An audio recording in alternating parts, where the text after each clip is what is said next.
What's up? Tony, can you hear me? I sure can. I was on mute. Sorry. That's all right. So welcome. So week number 6, and Todd once again is kicking himself off so he can get back on. It's becoming a weekly occurrence here for. That makes sense. Yeah. So goodbye, Todd. But he'll be with us in a minute. So let's see. We already got a couple people in. Derek, what's up, man? Always good to see you. Chris, what's going on, friend? Tonight's topic is going to be fun, Tony. I'm excited, man. That's going to be awesome.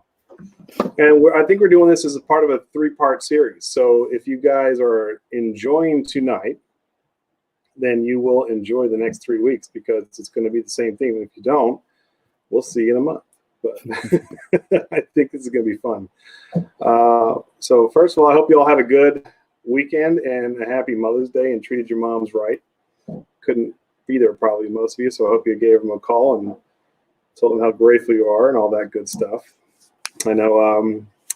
So if you guys don't know that Tony's my brother, Tony is my brother. We actually did a drive-by to our almost 101-year-old grandmother and surprised her with flowers and all that stuff. So that was nice. There he is. There he is. Hey, what's going on? You know, it's funny, Todd. This is like every other virtual Zoom meeting we have at work now. People can't get on. It's not working. So, Todd, this is par for the course. I blame this on Andy purchasing this webcam because it completely doesn't fit in the USB port and just a little slight push of my computer and it goes off. And I don't know how to, every time I plug it back in, it doesn't recognize it. So I have to log off, come back on, and it recognizes it. Well, you'll have to buy a new webcam now. I think no, it still works. Whatever. We're not professionals here, right? What's going on? Hey, another week. Turn your mic down just a little bit, man. Is it really loud? Okay, shoot. You Sorry. still sound great, though, Todd. Don't worry. Is it still loud? How's that? Is it better? Little down. I've got it down. It's like all the way down. Oh. No. Well, then maybe just don't kiss the mic tonight. How about that? Is that better? There you go. Perfect. Is that better? You look beautiful no matter what. It's fine. Well, I got a little bit of glare coming off. Anyway, what's going on? Not much. We were just saying that if you like this week's topic, enjoy because it's going to be a 3-week ride. And if you That's don't, right. We'll see everybody in a month. So I mean, I hear you with that. Well, I guess it's on the thumbnail. We're doing 80s comedies. Yeah, we are. It's going to be fun. But we got some people. First of all, that man wants to know he's still waiting on his beer, Todd. Shoot, I may have drank it at all. I have a little bit left, but I'm brewing this weekend, so I'll have more soon. So there you go. So Todd drank your beer. I can't help. Quarantine. I completely forgot about that actually. And Mountain Man is 100% right. My in-laws have come over and taken growlers. It's like been, I guess, because they're not really going out to the liquor stores as much, but yet they'll come get growlers from me. It's like gone. Well, not totally gone, but there's not a lot left of that West Coast IPA I just brewed. It's almost tapped. There's probably 2 or 3 beers left in there. So if we're lucky, but anyway, I will get you some, Mountain Man. I promise you. We're doing the coconut. We're doing the coconut brown ale this weekend. So if anybody's interested, I'll do a live stream this weekend from that brew day. So well, it's on record now, man. So yeah, there you go. You got to do it. Outdoors in Maryland, what's up? Good to see you. Thank you for joining us as always. We appreciate it. Did I miss? I missed probably saying hello to Derek. We said hello to Derek. Yep. And Chris is here. Bearded Beerman, what's up? I have a question for Chris. Has he brewed lately? I know he did the Sierra Nevada Pale Ale, right? And that clone seemed to come out okay, but I don't know if he's brewed since then. Anyway, just a question. All right, Andy. Let's talk about tonight. I'm excited. So, Bourbon Bounty, Jody, what's up? Good to see you. Tonight's fun. I think it is. Yeah, tonight's gonna be a good time. Let's see. Whiskey Andy, One is here. Good to see you. Tony, Andy, my in-laws are on. Your in-laws are on. Well, now we're famous. Happy Mother's Day, Nana. Yes, happy Mother's Day. Miss March, it's good to see you. 1070, welcome back. Good to see you too. 1070. What's going on?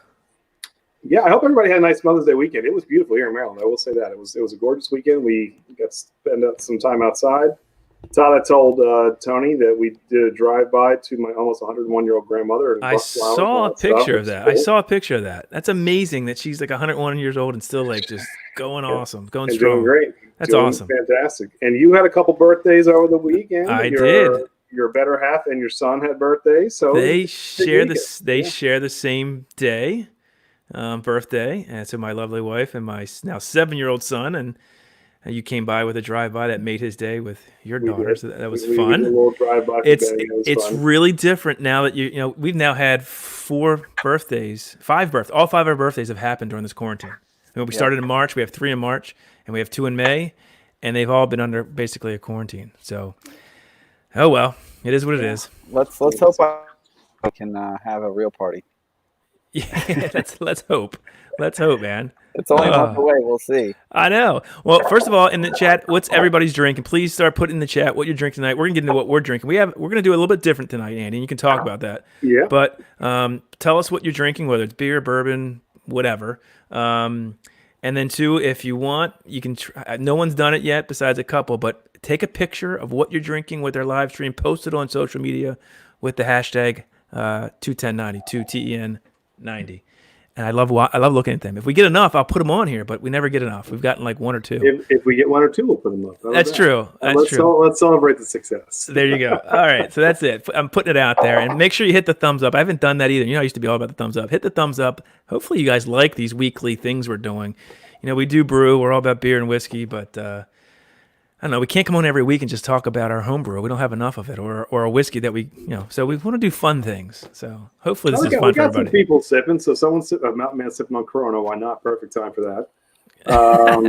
Yeah. Mr. Jerry looks like he's sipping on some. What is it? Evan Williams bourbon. You got Evan Williams black or white out there. So I'm going to guess Evan Williams for Mr. Jerry. Simcoe Lager, Great Lakes IPA. We're going to be hitting a little IPA action in a little bit. We'll be doing fun. Great Lakes is good. I like Great Lakes. Mm-hmm. Really nice. Real nice. Short Circuit doing a Simcoe Lager. Nice. So with Corona with moonshine. That's a combination. That'll cure Corona right there.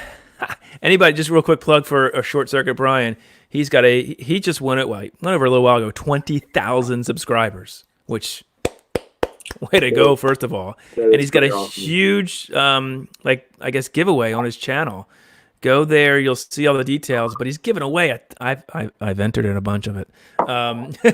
He's giving away a bunch of really cool stuff on his channel. So go check out Short Circuit Brewers if you're into brewing. Even if you're not, he puts out awesome videos. You'll learn how to brew real quick by watching him. So, congrats to Brian.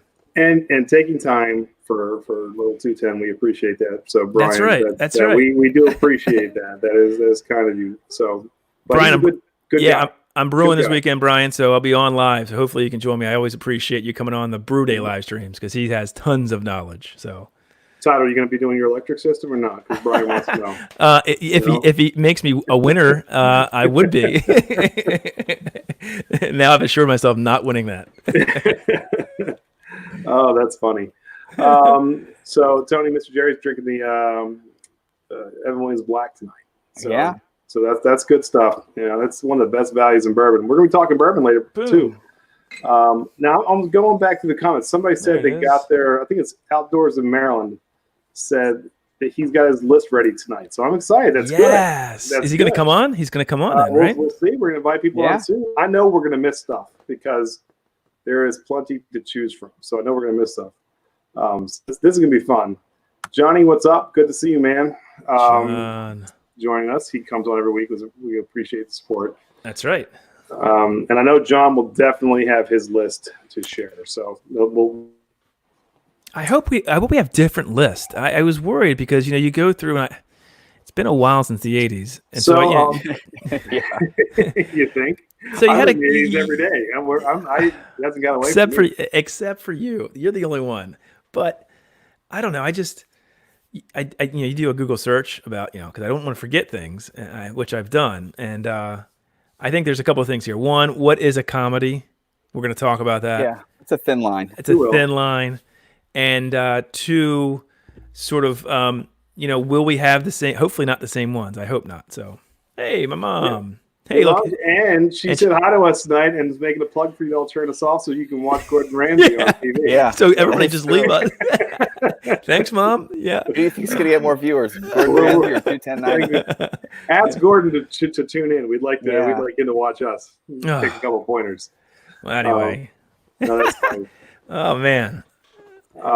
So anyway, if you are joining and didn't see our thumbnail, we are doing part 1 of a 3-week series, which is going to be our top 10 favorite comedies, movies that is, from the 80s. Next week will be the 90s, which I think is going to be really hard. Yes. And then anything after 2000. Just kick something. So this is going to be fun. I was talking to Tony about this today. A lot of these movies we kind of fell in love with as we got older because in the early 80s, some of these movies we probably weren't even allowed to watch. No. But this is going to be definitely a lot of fun tonight. So I'm really excited. And thank you, Brian. Oh man, Big much. Brian! Wow, man, thank you for the super chat. And you know what? You're right. You can still make, but it's much easier doing it on your electric system. I know for a fact. I was going to say that, Brian. Take it back, Brian. Keep that and give it to somebody else who doesn't always have to comment about the electric system. You're the man, Brian. Thank you. I'll take that, Brian. Thank you. Yeah, right. We haven't gotten any money from this thing yet. We're still waiting for that check. I don't. All right, we're doing all right. This is all about having fun. So we're doing okay. Exactly. Thank you, Brian. That's awesome. Appreciate that. Anyway, Todd, I thought we could talk about some of our honorable mentions, and Tony will have a few that are going to be different, but I didn't put anything down tonight that's going to be more or less official, just because sounds we'll good. just roll right into our top 10 because I think people are going to want to come on. They're going to want to talk about what I agree. Too, yeah, let's get through what we said. There was a lot. All right. And then later, once we're done that, we're going to do a 3-way review. You want time out, Todd? You got something going? Oh, we're gonna. Yeah, can we? Should we? Yeah. We're not gonna drink a beer now. We're gonna do it after. I'm thirsty. Well, I need to open something. I need to open. So if we're gonna wait for that, that's fine. I need to open something. I'll open something different. Yeah. Well, exactly. I will too. I figured you guys had enough in your arsenal. You could get something else out. I'm gonna go get a beer from my tap. So Tom, hopefully I don't. So Andy, take it away. Talk amongst yourselves. And there he goes. So all right. So we'll start with the top 10. And this week we're going to go back and forth, I think, kind of like we did last week. But if you have some comments and something we missed, please just let us know. Oh, hold on. This is my little girl. Hold on. Show that again, Tom. Andy, Lily just want to say goodnight and that she loves you. I love you too, Lily. And if you're watching, thank you for watching, sweetheart. You will be able to watch all these movies with Daddy in another 15 years. Yeah. Well, the keg just kicked, so it's sorry, Mountain Man. Good night for you. Good night. It's your beer. I knew it was close. Wait a little bit longer.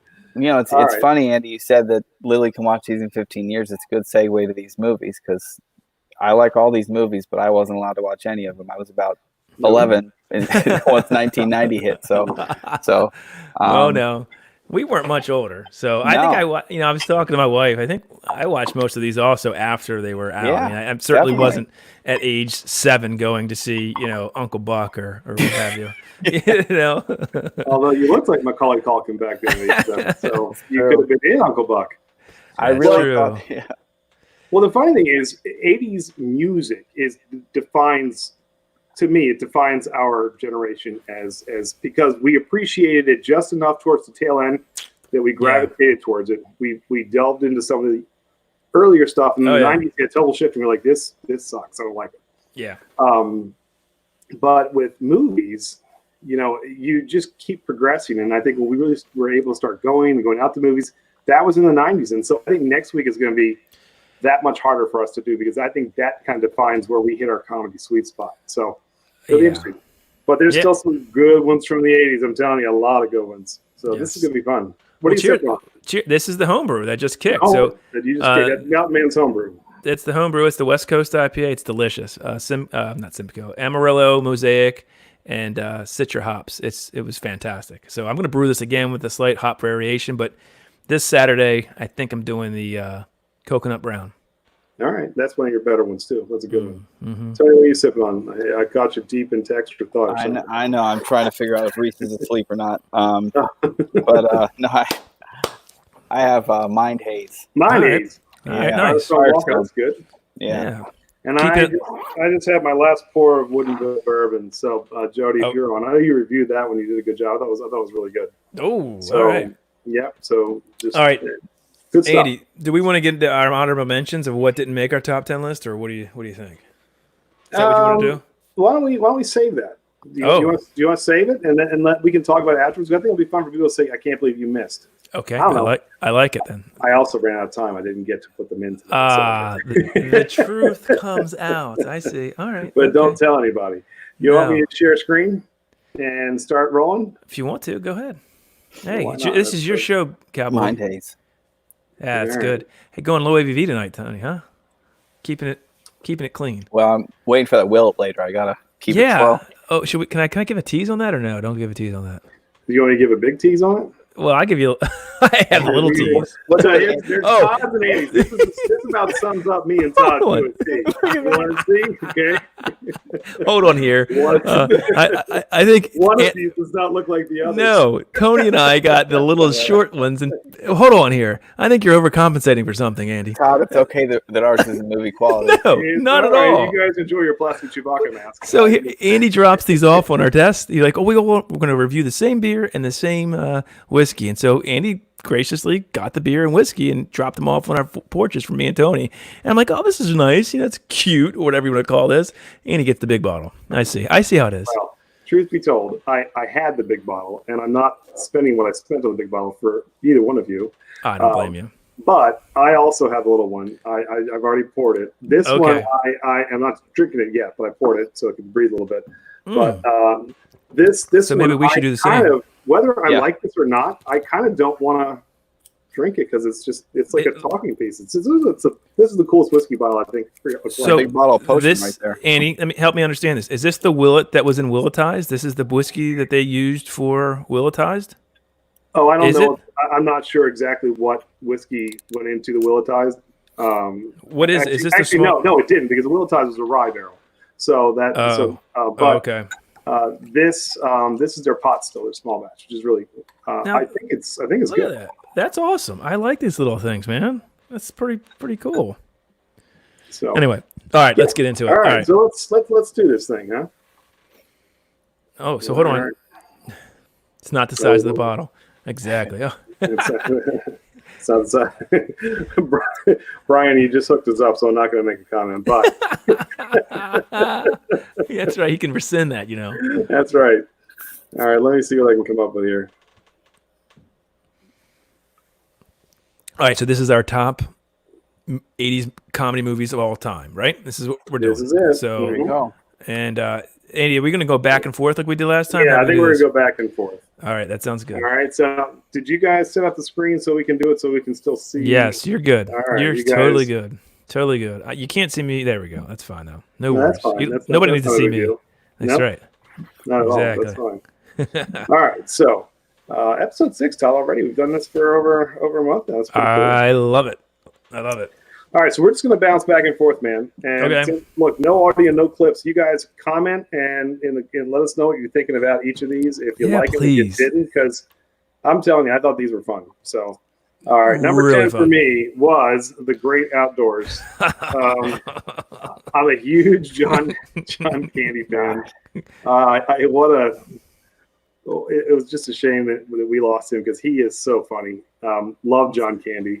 He's the Chris Farley of the 80s. Yeah, He he really went was. way And, too early, too. yeah, he's fantastic. So The scene. I love this movie. Andy, what's your favorite scene in this movie? I have a couple. Okay. I am partial to the fact when he eats the old 96er because I always want to try that. So, That is the best. That's my, in my heart of hearts, I still feel like I could do it. The bat know, scene was great, too. The bat scene. Big Bear Chase Me. Throwing a couple of hats, you give a couple of desserts. Yeah. I think they're throwing a couple of hats. Yeah. That Roman Craig is one crooked. So I love that movie. Yep. And Dan Aykroyd plays a great jerk uncle in that too. I mean, Totally. he's got the creepy twin kids, and just everything he does is to upstage, John Candy. It's a great movie. So It's funny you talk about Dan Aykroyd and John Candy, and then fast forward to the next decade, and he's in Tommy Boy with, or is it Black That's right. Sheep with Chris Farley? I think it was Tommy Boy. Yeah, Black- He was in Black, Tommy Boy. He was in Tommy Boy. Tommy Boy, yeah. Yeah. All right. Yeah, you can't go wrong. That was. No, that's and then look, that bumped off some movies that were on the cusp for me that it's killing me that didn't get in there, but I love that movie. So. Yeah, that was in my honorable mention, just a teaser. Todd, one of the ones that it did bump off, made your number 10, so I'll let you take this one away. Yeah. I love Bill and Ted. I mean, now there was a couple. How many did they do? I think I'm talking about the first one. That was, to me, the best one. They've only done 2. They did Two. Two. Okay, And then right. another coming out this year. That's what I thought. To me, Andy, how can you not love this movie? I mean, it actually, I love the fact that they went back in time and like did the historical like figures and brought them back into now. And I mean, it's a totally dumb movie, but back then I absolutely loved it. It had the rock and roll like Great riffs. soundtrack. It's awesome. Great. Yeah. I mean, I can watch this every time it's on TV. So it's not on often though anymore. I haven't seen it in a while, but I know back in the day I watched it a lot. And yeah, they are making a remake of it, so Yeah. I can't wait. John said, "God bless that funny people." That's Oh, that's oh my goodness. anyway. But So, I mean, that's an awesome movie. It really is, and it was again. It just kind of summed up the '80s. I mean, that's what Exactly. people acted and talked. It was just they're out in San Dimas. Socrates. Socrates.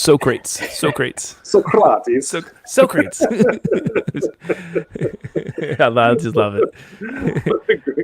It's great, right? Anyway. We're hanging out with beef oven. All right. Yeah. All right, let's Yeah. see. Number 9 for me, Trading Places. Mm-hmm. Looking good, Billy Ray. Looking good, man. This, I love Eddie Murphy. He could have been in a bunch of them. This is 2 already for Dan Aykroyd, I guess. Yeah. Yeah. Yep. Well, and you see that too. Like, it'll be fun to go into the 90s. You see the same actors Yep. kind of dominated. We'll get into the Jim Carrey and Adam Sandler years and Chris, but this was like, Bill Murray and Bill Aykroyd, Oh, Eddie Murphy. So these are the guys that kind of dominated the 80s. And this movie was just phenomenal. Good. It's a cool story too. I mean, It's a cool story. you know? You wonder how these things would fare today. But I think that's kind of fun about going back in the past and looking at some of these things, because this is just funny. And Eddie Murphy was brilliant in this movie. Brilliant. It was like one of the first movies that what's her name? She was in Halloween. She was known as a horror queen. And Jamie Lee Curtis. Yes. It was one of the first Yep. comedies Yes. that she did. So Yes. it was a good Yes. cast too. It was really good. Yes. So we got a couple Totally. spotlights. Tony, I don't know if you threw them up or not. Yeah. Blues Brothers, and then And Porky's. Porky's. Gary, we weren't allowed to watch. We were not allowed. I don't think I'm allowed to watch. Porky's. I'm not sure, so I don't know if I was allowed to watch that or not. Revenge of the Nerds. Yep, Revenge. Was that 80s or 7? Was Revenge? Oh, That was 80s. That was 80s. Oh yeah. That pushed some lines too. Didn't make Yeah. my list though. I guess because I was not funny. allowed to watch it at first. I don't know. I don't know. But Anyway. that All was right. good. Good one, Andy. All right, that number was on 9, Todd. This was a Oh. good choice, by the way. This I barely- love way, this. way to put Trading Places with Major League. Yeah. Well, I mean, here's the thing. there it is. What'd you do? Oh yeah, that's all right. Yeah, I didn't even see that. We Andy, don't have a big staff here to edit for all the work that I put into it. Where's your editing? I love this movie. I think one of the unsung Bob Euchre's commentary on this was fantastic. I mean, I think it doesn't get talked about enough, but him being the broadcaster was great. I love the story of how it was like. Maybe it's because the Orioles have been such like ragtags for so long. Like they actually were the owner was trying to like completely decimate the team to move it. And they brought all these convicts in and like old people, and they came together and took over this, the league. And it's just hilarious. And it had to be Cleveland too. And it had to be Cleveland. It's par for the course. And we're sports guys. We love baseball. So this was like right up I our don't alley. think there's a young kid alive who likes baseball that didn't watch this movie and say, what a feeling it must have been when Ricky Vaughn comes out of the bullpen. They're playing Wild Thing. And the place just goes ballistic. And I'm just thinking, man, that'd be cool. That would be so cool. I'm telling you, the closest thing is Mariano Rivera coming out to, what is it, Enter Sandman? Or what's Enter it come out Sandman, to? yeah. Yeah. I mean, John said just a bit outside. It's just like there's so many, Jobu, and it's just Jobu, yeah. it's just great. I mean, JC can't hit a curveball. Yeah, right. Oh my goodness, just a good movie, start to finish. It really is, and you're right. It's almost like the female Peter Angelos is the owner. Exactly. Now, hold on. Waiting for them to lose. In the chat, did anybody? I mean, we're not getting a lot of comments on ours. Do people not like these, or what do they think? I'm just curious if people, thumbs up, thumbs down, or whether or not you like some of these. Let us know, because we want to know what you guys think as well. Major League is one of the best sports movies ever. If you didn't like Major League, you're going to have to tell me why, because there's a lot of people, but man, this one's good. But they did what, 3 of them, I think, right? Or at least 2. They did 3, yeah. I mean, the second one was still good. I mean, the second was good. Okay. The third downhill. one was downhill, right? Yeah, right. Didn't they do one of them at Camden Yards? Yes, they did. The second one was at Camden Yards. Yeah. Right, because they had made it. The owner kept, and they made all this money, and so it's funny. Yep, Angelos didn't mind that because he got some cash out of it. So that was all right. So now I'm mad at Major League. So we're gonna go to the next one. So, all right, number 8, Back to the Future. Todd, I know that you weren't sure whether or not this is a comedy. Yeah. So do you want to start your let me get into this. So that was my biggest thing here. So there's certain movies. This is certainly one of them. To me, this isn't a comedy. While there are funny parts and there's great lines, this was more like an action sci-fi thriller movie. To me, it wasn't a comedy. If we're including them, it would certainly be in my list. It's probably one of my favorite 80s movies. I actually like all of them, the 1, 2, and 3, to tell you the truth. This one's definitely the best, but I didn't mind 3 either. 2 when they went to the future, and then 3 when they went to the Old West, I think. But to me, what does the chat think? Is Back to the Future a comedy from the 80s? Let us know. Go ahead, Andy. That was just my whole spiel. I mean, I can sway me, I guess. Well, I don't want to sway you because I think what you say is just very important, and I almost believe it, but then IMDb ranks them and says it's a comedy / other genre. So genres can cross. Sure. So it is funny. It's a funny movie. It's not like you can't not laugh at it. So, and John Capolis is definitely comedy. If he and I don't agree, Todd, you're in trouble. So, if John and Andy agree, it has to be correct. That's I think that means it's going the wrong way, but okay. Look, whether you think it's a comedy or not, it's funny. It's definitely one of my top 10. I just don't think of it as a comedy. When I hear of comedies, Back to the Future does not. It just doesn't. But everybody else is agreeing with you, so I think you might be right. So I'm wrong. No, you're not wrong. You're entitled to your own opinion. Okay, there you go. But you're wrong. But you're wrong. But you're definitely wrong. But I will say this was just kind of iconic. I mean, just the outfit, the orange, sleeveless vest, everything about this movie was awesome, and Michael J. Fox was great in it.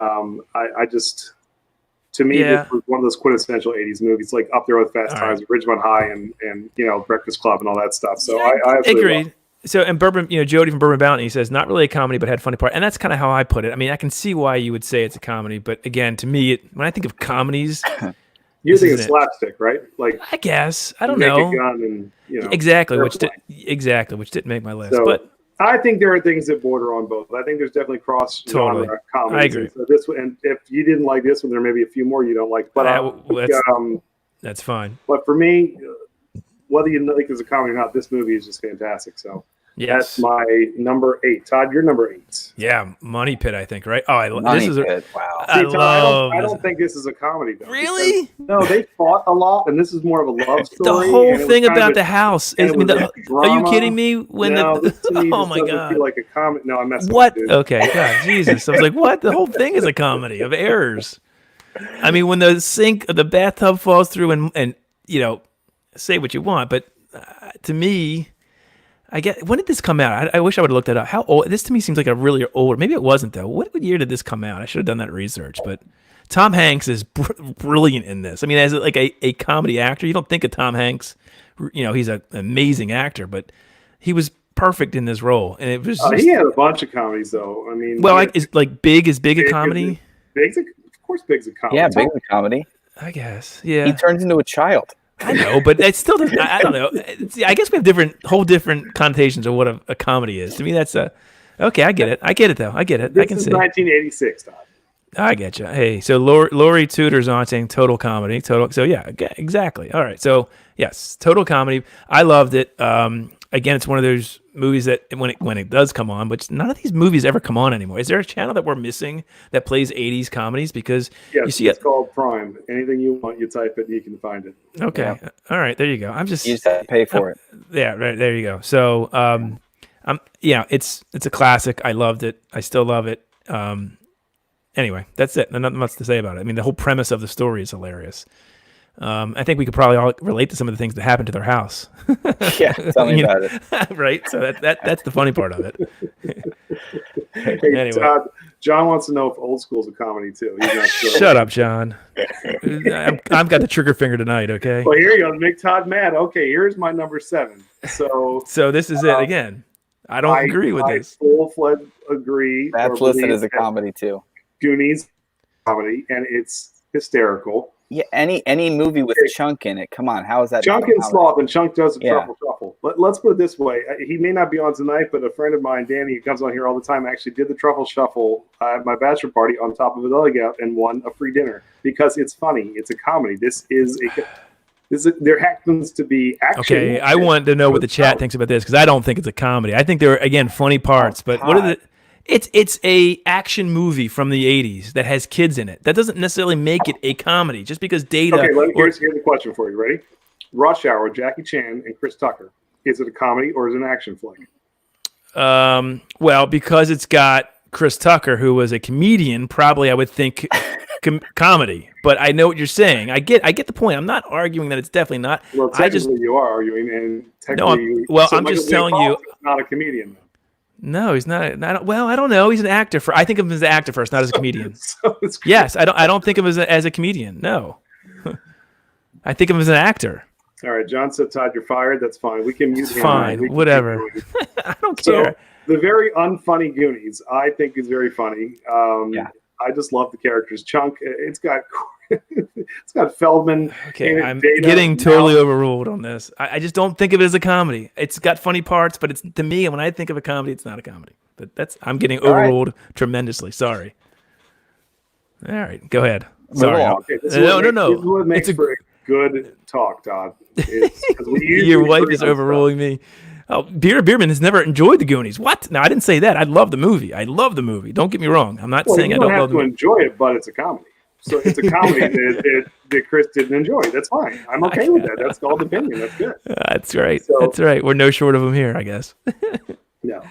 Fantastic. And by the way, the old woman from Throw Mama from a Train, all she did was comedies. She was scary as hell in this movie. Oh, good Lord. She scared the living daylights out of me in both those flicks.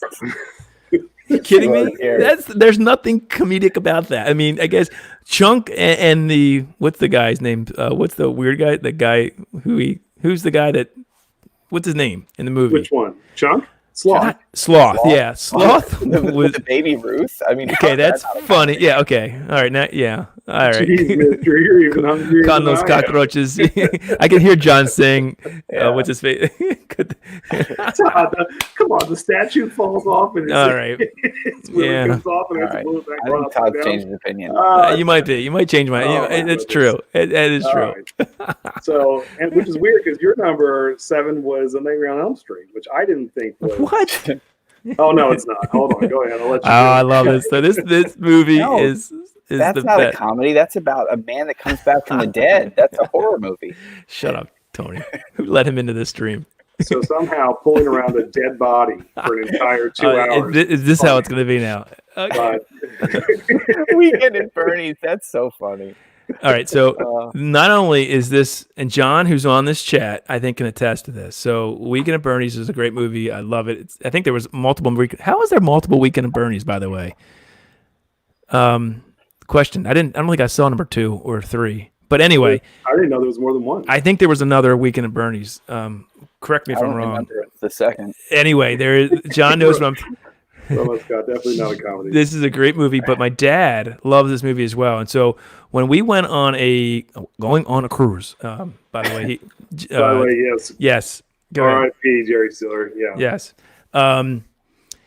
when we were on a cruise, my dad, the way he dances is, my dad, he has no rhythm. Dad, I love you, but you can't, neither can I, but he can't dance either. And so when he dances, he kind of just, you can't see me because he kind of just goes like this and back and forth and like this. And he did that every time, when you're on a cruise, that's all you're doing is dancing. And as he does this, somebody would just hold his... dance again. They just pulled the picture. Go ahead and dance one more time. Somebody would just hold the back of him like they're doing right there. And it looked like we're Weekend at Bernie's. And we did this everywhere we went. And by the end of the cruise, people were like, hey, it's Bernie. That's the funniest thing ever. Actually, if you look at, here's a cheap plug. He does the Bernie in one of our videos at the Ravens tailgate. That's right. There you go. Yeah, it's like what he's doing for it. Look, I'm doing the Bernie. Yeah. That's, I just love this movie because of that. Risky Business is coming up too. As a comedy. Not from me. I remember it, but for different reasons. Yes, not good. All right, so there's my week. I love Weekend at Bernie's. Weekend at Bernie's, good movie. That definitely wasn't even on my radar, so I had forgotten about that. So you forgot about that? How did you? I love that movie. It's great. It's a good movie. I think I haven't seen it in like 20 years. All right. I love it. Go ahead. All right, number 6. Funny. Oh, jeez. Our first Chevy Chase sighting.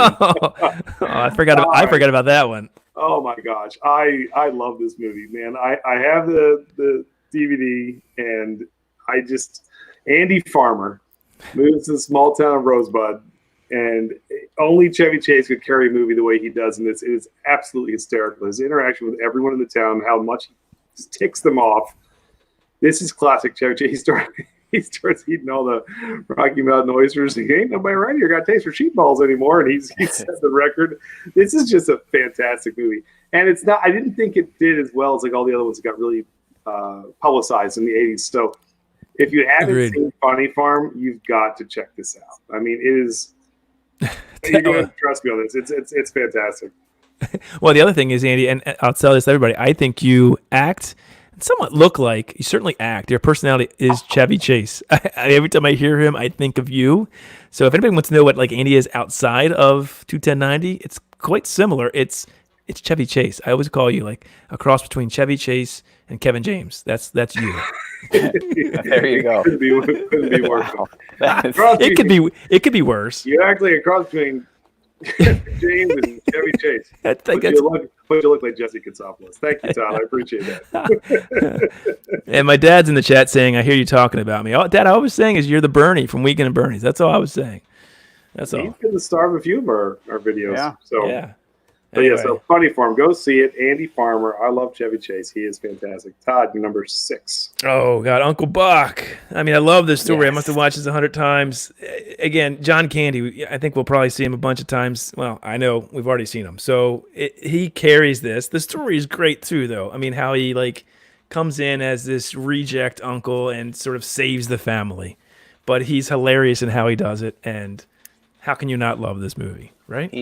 Hey, John Hughes was kind of the mudlining of movies in the 80s. What he was to music. I mean, he was iconic, and everything he put out was just fantastic. And he loved casting John Candy. Almost all of his. Is that what it was? There you go. He was in a bunch of his movies. Yeah.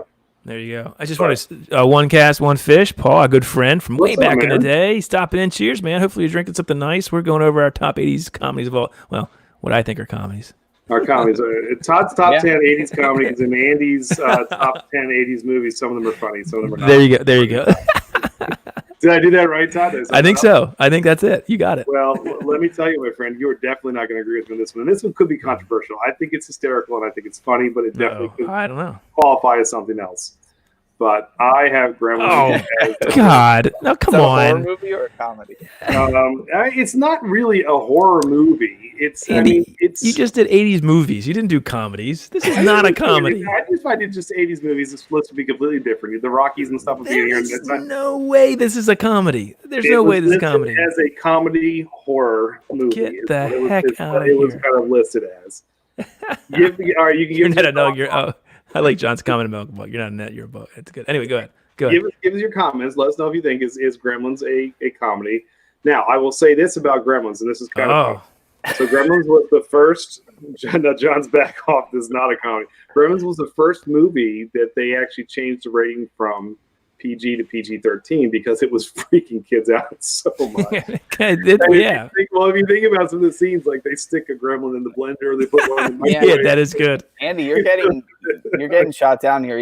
Even my wife said it's not a comedy. Oh, and, man. And her mom said it's not a comedy, and John said it's not a comedy. So I think I can take heat on this. That's fine. IMDb officially lists this as a comedy / horror movie. So comedy was in that title. I had to go with it. But I love this movie. And so, but Andy, Jody from Bourbon Bounty says, but dang, I won't say it. But when the evil gremlins were rocking out, that was pretty funny. I think that's what you're alluding to here. Yeah. The whole thing was great. I mean, when they're in the bar, that is the bar and everything. Yeah.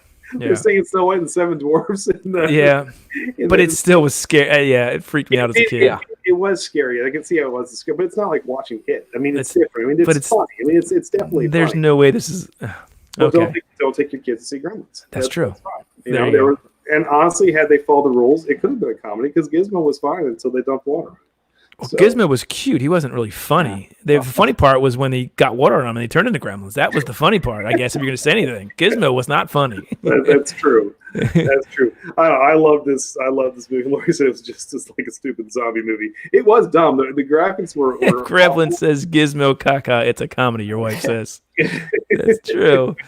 It was just like, Lori does not like that. Yeah, we've got some hot opinions on this one. Come on, when Mrs. Deagle was shot up the stairwell and shot out the window, Deagle. I love it. God! All right. Yeah, you do. Let's move on. All right, my 5. The rest of them are not going to be controversial, Todd. So don't worry. Okay. They'll all be comments. So you can rest assured my Andy, Monica Tiamoni Arts, who was our good friend. Andy, did you ever email Monica? Probably not. Anyway, Gremlins classic. I had my niece and nephews watch this like 4 months ago. They cracked up at Bad Gremlins tearing ish up. So so there you go. There is some support for you. It's a great movie. Yeah. All right. So here's my number 5. I will preface this now. Great choice, Todd. I have 5 left, and 3 of them are the Vacation series. I absolutely love every one of them, and actually love all 4 of them. But Vegas Vacation was in the 90s, so that couldn't be in this list. So, but the other ones, I mean, the European, the Pig and the Pork, or pork, what are they, Pork and the Pig, or whatever they're called, when they're in there, and how they win it by complete default. And then every time they run into that Englishman, and just everything that Chevy Chase does, Oktoberfest, Todd, with the German. The Oktoberfest, the Oktoberfest part, that's for me. That's hilarious. Punch in the face. Yes. Well, how about when they go to the wrong apartment and stay at the person's house for overnight? They think it's their uncle, whatever, and it's not, and they're like, it's fantastic, absolutely. She's missing the one, boyfriend back home, and she's eating. I love this movie. It's a great movie. Yeah. This almost made my top 10, but all Vacation series are a blast. Exactly. Yeah, you can't go wrong. This ranks number 4 for me out of the. Does it? Okay. So it might. I love Vegas too. So that might be true. That might be true. And it's the only one without Cousin Eddie. So that might be. That's a good point. No Cousin Eddie kind of tipped this one on the scale for me, I guess. And they made a mistake there. Could you imagine Cousin Eddie in Europe? That would have been classic. Well, I don't think he's allowed there anymore. He's not allowed back in the States. So they're going to have Canadian Vacation. I think that's. Is that what it is? I don't know. Whatever. Anyway, Lori says Christmas Vacation was the best. We'll just hold on here. Just wait. We'll get to it. Yeah, Todd's doesn't want to give anything away. No, well, you kind of know what mine are coming up. So anyway, go ahead. All right, number 4 for Todd. Todd, I did this for a reason, so don't worry. Okay, well, I'll go with Ferris Bueller. I mean, I don't know what else to say. I mean, this could be number 1. I'm sure some of these are number 1. To me, it's a classic 80s comedy movie. There's so many lines in this that I won't do because I'll butcher them. As you know, I butcher lines, but have at them. But I don't know. It's just a great movie too for like kids, and back in the day, you always like, oh God, I could never do that. But then you watch this and you're like, man, that's how it would really be. That'd be cool to cut school and have now, of course, no cutting school would ever be like that. Well, but you're not allowed to go to school. Yeah, right. What's that?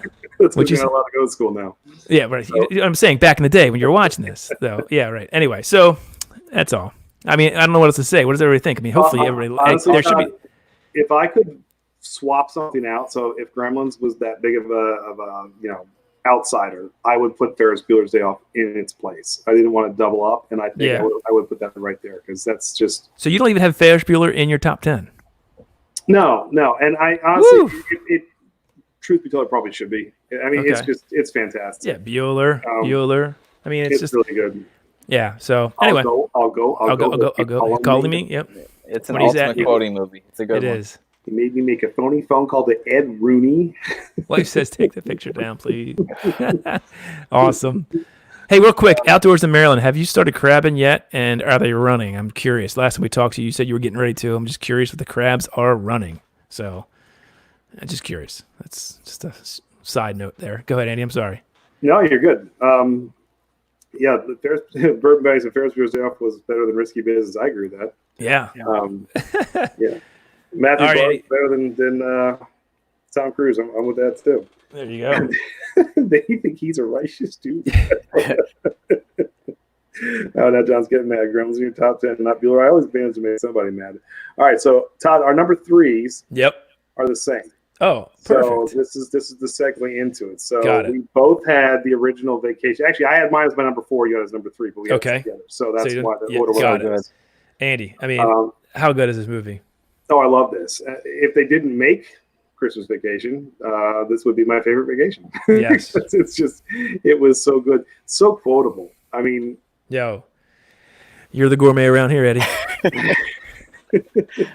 Real commitment. This is so good. And Edna.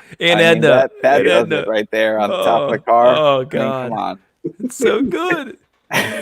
And that guy's a crappy wider. If he's wearing white tennis shoes, that's what they did back then, Russ. Did you hear the story about how when they recorded this, they did it in like segments, and by the end of the movie, the closing scene where they're running down to in that picturesque slow motion towards Wally World, Michael Anthony Hall had grown so much that they had to cut it differently because in the beginning of the movie he had gone through puberty, I guess, within the span of 7 months and grown 4 or 5 inches and looked totally off. So a little known fact that they had issues with their final cuts because he was so much older in the final cut. I never noticed that. That's a good nugget. I didn't know that either. Yes, right. And John Candy's in this movie. Yep. Right, yeah. It's ironic because John Candy's kind of like the Kevin Bacon in 7th grade, and there's no Kevin Bacon, I don't think, in any of these. Well, that's not true. Kevin Bacon's in one of these. Uh-oh. Spoiler. There's a spoiler alert, but it's going to be hard for you to remember what scene. Yeah, I love this movie, Todd. This is fantastic.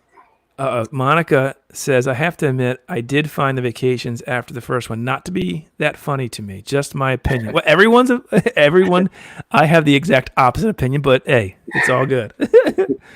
As long as you agree with Todd, it's okay. No, I didn't say that. I did not know that. Good. No, which one? Who's that outdoors? I don't know. The daughter? The original daughter? Because there was none of the same kids in any of them. No, I didn't think that. No, I didn't know that. Mm-hmm. In fact, the last movie was Nick Papagiorgio. Right. Yep. Nick Papagiorgio. That's a good one. That might be my. I won't get ahead of myself. Well, don't worry. You got a whole week to think about it. That's right. That's right. All right. So let me see. I don't know where we're at. Number 3 and 2. All right, Todd. This is awesome. My number 3 and number 2. Keep firing, assholes. Get the boops. Can't believe you fell for the oldest trick in the book. Talk about a movie they couldn't make anymore. I don't think Mel Brooks will. I see your Schwartz is as big as mine. How much time did we spend quoting this movie? Andy, who did the best Rick Moranis Lord Helmet in this? Who was the best for this? You know who it was? Dark Helmet. Yeah, that was our friend Joe. Joe, correct. Yeah. I will tell you, this is probably one of the most quotable movies that you can possibly find. You watch this thing a couple times, and quotes you're not really supposed to say, and quotes that you can. And oh shit! There goes the planet. It's their stunt doubles. You just swore twice in the last minute. I don't care. Whatever. Doesn't matter.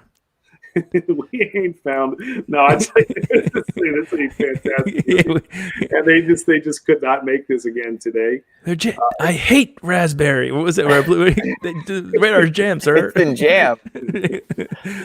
Creeps. I just like hearing you quote movies. I know I'm terrible. That's why I try.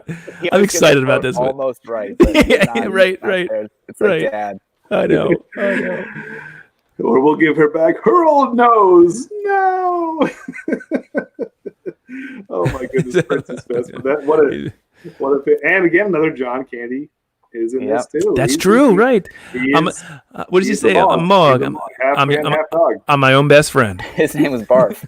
I'm my own best friend. Not and here. Just thought for some 80s reference to throw in. They were playing "Raise Your Hand" by Bon Jovi with the opening scene in the Winnebago flying across. So there you go. Andy, Kevin Bacon isn't in this one either, so I'm still trying to figure out where Okay, so if you were trying to figure out what movie Kevin Bacon's in, Kevin Bacon, believe it or not, is in another movie with John Candy that happens to be my number 2 and near and dear to my heart. I love this movie, which is Planes, Trains, and Automobiles. Oh, that's a good one. Yeah, I didn't have that in my list, but that's yeah. I forgot about Kevin Bacon in that. I don't remember Kevin Bacon in that. So Kevin Bacon was in the opening scene when Steve Martin is trying to get a cab. He leaves the building and he runs out to catch a cab to get to the airport. And Kevin Bacon's on the other side of the street, and the two of them lock eyes and they start. And Kevin Bacon looks really young in this movie, and they're running. And Steve Martin trips over John Candy or Del Griffith's big, long, chest. Trips over, loses the cab, and then John Candy steals the cab. And then from there, they meet up a bunch of times. And, of course, there's the infamous scene in the rental car place, which kids are not supposed to repeat. But he wanted a car right now. Right now. I mean, first, you can start by wiping that smile off those rosy. I won't go any further, but I love this movie. But it's also sentimental. My wife and I, literally, we have this tradition where clock strikes November, Halloween is over, and we will almost like on repeat every night we'll watch Planes, Trains, and Automobiles because it's so funny. It's our Thanksgiving movie because this is a Thanksgiving movie. There's very few. Me too. Where are your hands in between two pillows? Those aren't pillows. Those aren't pillows. Oh, good game. How about those Bears? Huh? Pretty good this year. This is a fantastic, and John Candy is absolutely. I think this is his best acting job because at times he is ridiculously funny.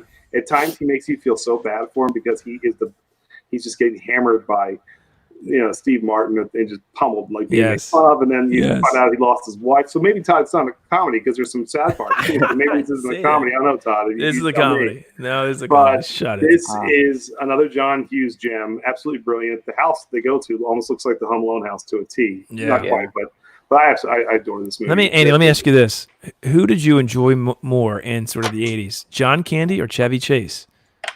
That's a tough one. Think about it. They're very different. I know they are. Who would you choose? It's a tough choice, isn't it? It is a tough choice. I'll give it to John Candy since he didn't get to have much of the '90s. So okay, I get let's you. give it to Candy. Yeah, but what did Chevy Chase didn't do a whole lot in the '90s either. He did Vegas Vacation. What else did he do in the '90s? So no, Fletch was Fletch in the '80s. '80s, yeah, it was in the '80s. I don't know. So I don't know. We'd have to. We'll find out next week when we do some research.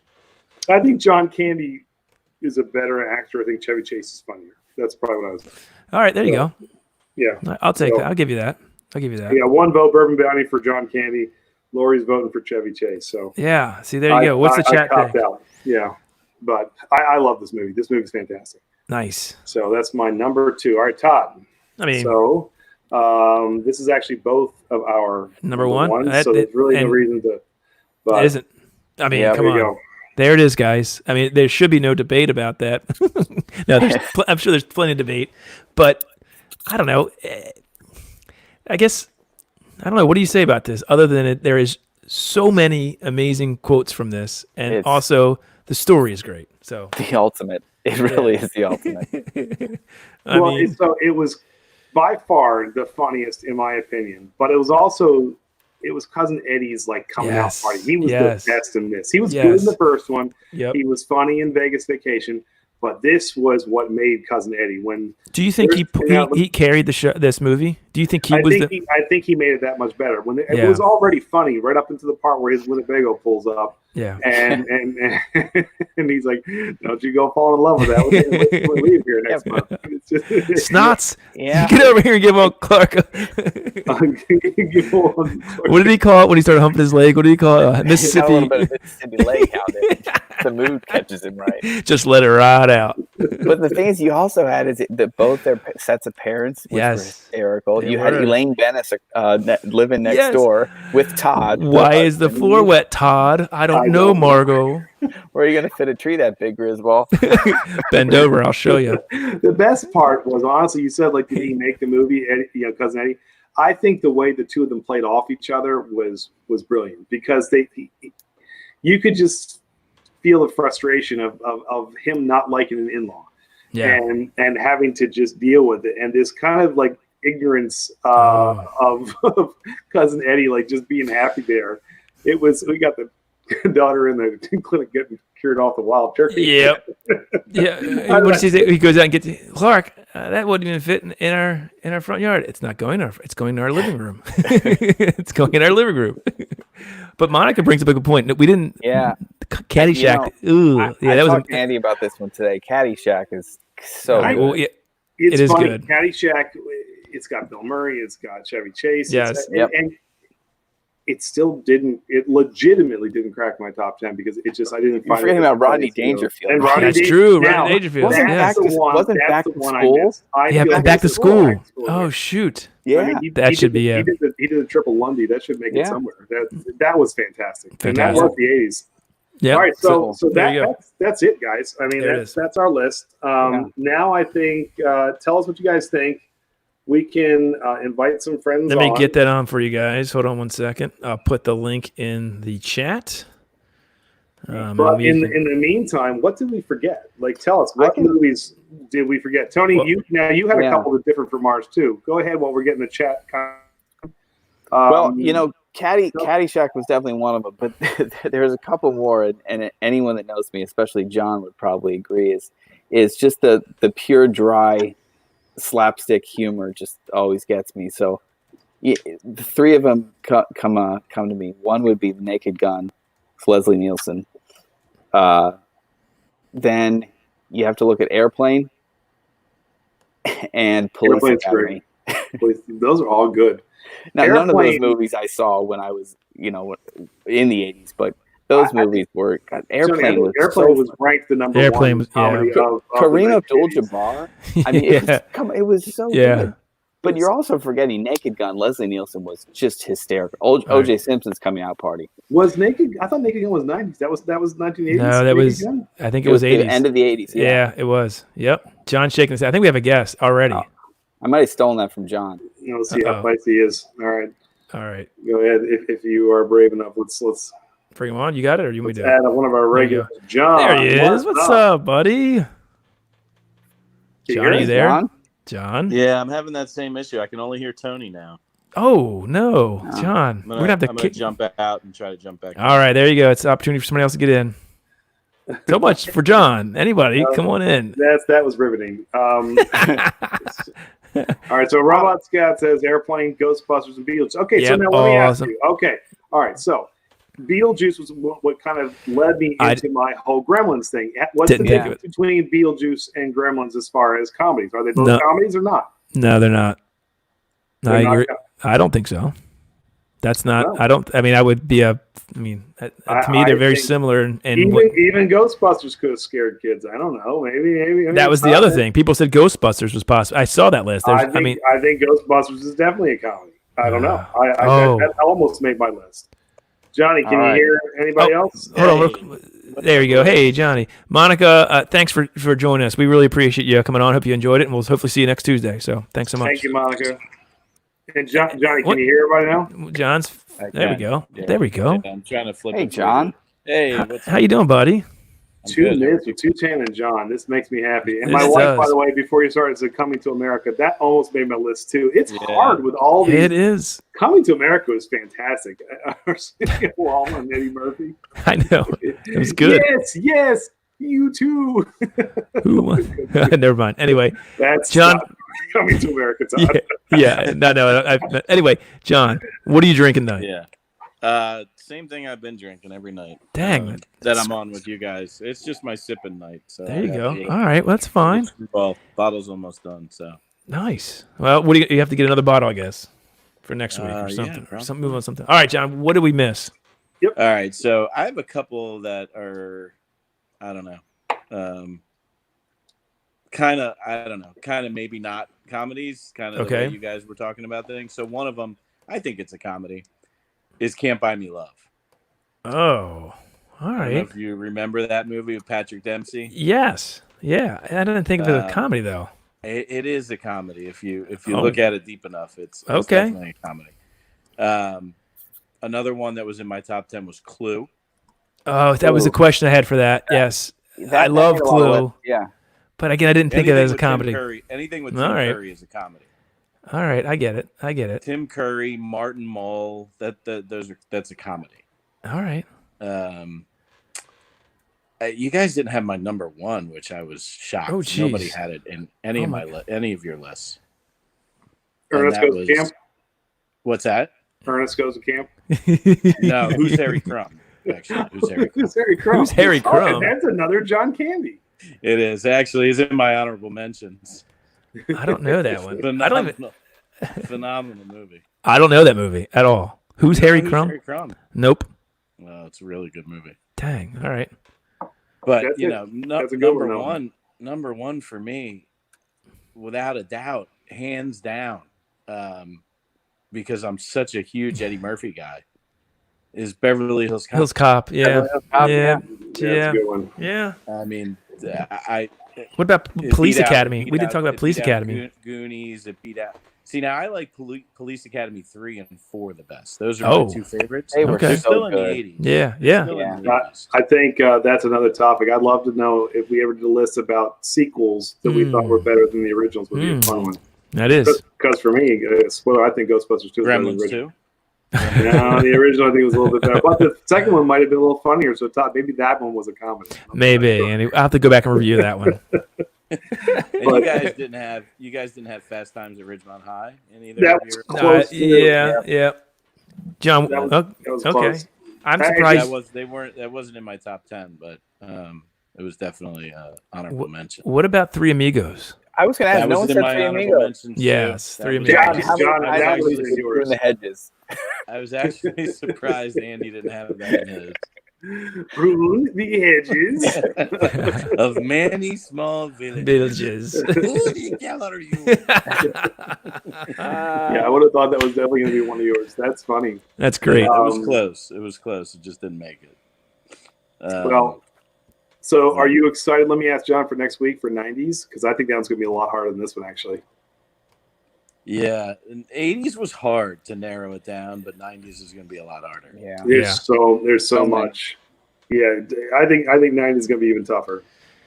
And So- Lori said Adventures of Babysitter. That was actually my I thought number about- 10. I Yeah. thought about that too. Yeah. Yeah. So I thought That's a about great one. Who Framed Roger Rabbit? that. I thought about funny. that too. Yes. Yeah. Love that. That's true, Robot. That was scary. They put that poor little shoe in that mixture and killed the cartoon. I mean, come on. That was. Oh, my goodness. All right. Good work, Well, boys. John, Thank you, well Johnny. done, buddy. Pleasure as always. Good to see you, man. Stay on, man. First of all, next week for 90s, I think it's gonna. Do you think it's gonna be more of the same? Like we have the same ones, or is it gonna be? Do you think there's a bigger pool? That's my question. Like, do you think there's more that we're gonna have more differences? Because I feel like we all had a lot of the same things again on this one. We only had 4 that matched. And I know. Truth be told, I think 90s, because of our age, just the two of us, I believe we're going to have a lot more variation. I think when we do the following week, we do 2000 and after. There's 20 years to work with now. Then it's going to be off the map. So, all right, but good. I think with the 4 of us, Yeah, you're I know. going to see a lot of similarities just because we find the same stuff funny. I know that's true. We quote the That's same why movies all the time. We quote the same movies, the same stupid stuff that Yeah, that's true. one of us thinks is funny, the other ones think is funny, and it's just kind of the way it is. Oh, but Danny just came. Well, don't throw it up there now, Danny. Come Dan, on you're and tell supposed us. to come on and Yeah. say it. Supposed to come on and tell us. Yeah. Spies like it was So, Flacco's beard. Hey, what's up, man? Man, it's been a while since we've seen him. Cheers, And buddy. Your wife said the Burbs. That was definitely almost in my Yeah, top 10. I thought about absolutely love the Burbs, Burbs. too. Yeah. All right. All right, Johnny, we got a All right, couple John. of All you, right, but guys. thanks, brother. Take Good to it see you. easy. See you, buddy. Yeah. All right. Bourbon Bounty Doty, welcome, my man. How What's are up, you? man? Cheers, buddy. Cheers. I agree with the family vacations, but I am disappointed that no. nobody had Oh, no. Ghostbusters. I know. Yeah. Yeah, that's true. I was so close. 1984. But that, God, man. all right, I'm I going to know. say something. It's not a comedy to me. You were dead wrong. What is it? A horror It's 'cause movie? Todd was It's a too scared. sci-fi action All right, movie. so It's a Jody, sci-fi. Let's get this out of the way. Todd was very scared of things as a kid. Okay, even What, like not? Stay Puft fucking Marshmallow? Oh, Stay Puft Marshmallow Man? I love Ghostbusters. Don't get me wrong. I just don't think it's a comedy. No, but the No, way he was- Bill Murray interacted through the whole thing, almost all unscripted, I get it. was I get it. hilarious. It's a great movie. Yeah. Aykroyd was Very good. close. Egon was good. I agree. That there was so many I could have pulled in and out of these. Slimer and the Stay Puft Marshmallow Man. How's that not a comedy? I'm Come on, just Yeah. saying. Oh, I'm Todd, just saying. To me, it's an you're action losing on this one. sci-fi. Todd. What does the chat think? Is Ghostbusters a I comedy? think you're wrong. I would rather someone put in if they agree with Todd that it's not a comedy because I can't see how that's even possible. Oh, Because all right. Ghostbusters is a comedy. All right. Bill, I got Bill you. Murray made it a comedy. Bill Okay. Murray. All right. So was that your number Dan one? Aykroyd, a comedic actor, played off of Bill Murray the entire time in a semi-serious role. It was just hilarious. All right. Bill Murray was great. Actually, he was really good in both of them. He was fantastic in the second one too. That's one of those ones where the sequel was almost as good in some respects, maybe. But it was really good. I think Bill Murray is one of my favorite actors. Yeah, Andy, it was, and Danny brings up a good point. We actually put Slimer in our sort of thumbnail for this, and we didn't have it in our top 10. It was close, and I think if I had to pull it out with something, like I could have maybe swapped out, I don't know, Great Outdoors. Robot Scott. I don't know. Robot Scott's throw me under the bus. So I am not a judge of comedy. Evidently not. Yeah, Ghostbusters, Marsha and Jerry, Ghostbusters is definitely a comedy. Yeah, Todd, you're losing this one, man. I'm telling you. All right, I got it. It's all good. All right. John just didn't like it. I like the movie. Don't get me wrong. I love the movie. What else do we have, Joe? First of all, Jody, what are you drinking? You mentioned earlier. Well, I was drinking Uncle Corona? Nearest earlier, but I'm on Coors Light now. All right. See, now you do this every weekend. You're going to have to wait until the top 10's over to pour your bourbon. Start with your Coors and come back to the bourbon next time. No, I go the other way around. Stop to rehydrate after the bourbon. I got you. We have our reviews still to do, Andy. We haven't done yet any of them. We haven't. That's all right. We're doing okay. I don't think we're on a time limit. We're doing all right. No, I don't care. I just want to drink. That's all. Yeah. Don't let me stop you on that. But before I step out, I did IM you guys on Instagram. So yes. All right. I'll have to find an that. idea. Just get with me after this. And, okay. Yeah, we'll work it out. All right, that sounds good. All right. I love it, Jody. All right, buddy. Thank you, man. All right. All right, Good man. to see you, my friend. Thanks, buddy. 1070. If you are still, I saw you were in the queue. If you want to jump back on, we lost you. Go ahead and feel free. Todd, if you want to throw in that link again, we can. Outdoors, we're about to bring you on. Remember, and have fun. We will see you. And what's going on, man? Uh-oh. What's up, fellas? What's going on, man? How are you? How are you, buddy? I'm doing good, man. My wife is having a blast listening to the movie stuff. Oh, that's Nice. good. That's good. I love it. I love it. She's got it you, on the TV. Oh, you might want to have her turn it down for a second, so that's all we're hearing is us again. There you I'm go. turning it down. There you go. She's got something. All right, There you so ask her for us then. What do we miss? And you can kind of give us both of yours. What do we miss? What did you miss? Yeah, what did we miss? See, look, he's going. Uh-oh. She's It must be a looking to the bunch. boss. Uh-oh. Looking to the boss. So she's looking. Oh, So no. what I'll do is I'll give you a couple of my honorable mentions. Okay. One was 16 Candles, Good one. Good one. Yep. Yes. and Adventures of Babysitting. I Yes. thought was kind of cool. Yes. What's that? Soul Man. Soul Soul Man. Soul She Man. likes Soul Man. Oh, there you go. All She right. likes Soul Man. I'll say, between Karate Kid and Adventures of Babysitting, there were a lot of boys that never crushed on Elizabeth Shue when they were younger. I will just throw Got that right. Sorry, I know my wife watching- is watching. I just watched that movie. I just watched a movie of her the other day. It was a stupid movie, but yeah, she's still hot. I don't care. Hey, outdoors. You mentioned the crabbing's not. Before you get into it, I got to go back to crabbing. It's not going real well right now. Yeah, it's not. The water's not warm enough, I guess, huh? Yeah, with all this cold weather. I mean, we just had 30 some degree temperatures out there. Keeps them down. Just keeps them down. You know, the guys with the pot. You know, the commercial guys that can get real deep. Yep. They're doing pretty good. But the wife is over there. She's pretty itching to go. All right. She's like 2 more weeks, like Memorial Weekend. She's like, we're going Memorial Weekend. We're going Memorial Weekend. So I'm sure you'll have a video out when you do that first run, right? You'll bring us along that way, right? Absolutely. All right, so cool. We'll do a video together where we review some beer and we have some crab together. I like that. We'll do it. Hey, you know, I won't. The only reason why we haven't went down to the little pub is because of all this crap going on. Oh yeah, right. You know, because I already talked to it was Brian, and he has. So I was making my little home brews. Yeah, cool. And I brought him a pumpkin beer, and I brought him it was what was it again? It was a white chocolate blonde stout. Nice. And he loved them both. He said, "Here, let me show you." He takes me to his back room. That's best. And it's That's awesome. Completely filled with a Sapco system. Yeah. And I'm like, Bud, hold on, man. I'm just a extract brewer. Yeah. So nothing wrong with that. Mm-hmm. But that's all right. He said, he goes, "Who cares? Just go back there and just mess around with it." I'm like, okay. Oh, that could be dangerous. It was intimidating. It would be intimidating for us, no doubt. Well, once right, this all blows over, we'll get together. Go ahead. Yeah, we'll do it. So I would love to do that. We'll do a steamed crabs and beer video together. It'd be great. Absolutely. You ever been crabbed before with? By the way, you ever been crabbed before with the guy in the Def Leppard T-shirt? Huh? No, we usually see if they can swim first. He can't. I'm just kidding. So Three Amigos was my number 10. Three Amigos. There you go. Weekend Bernie's was the number 9. Nice. There you go, Todd. See, I'm all over. 8 and 7 were the vacations, the Christmas and the regular vacations. See. Oh, number 6 was Stripes. Oh, Stripes. Oh, that's a good one. Yes. Yep. Didn't even think about that. Good one. Yeah, that was. I can watch that every damn time it comes on.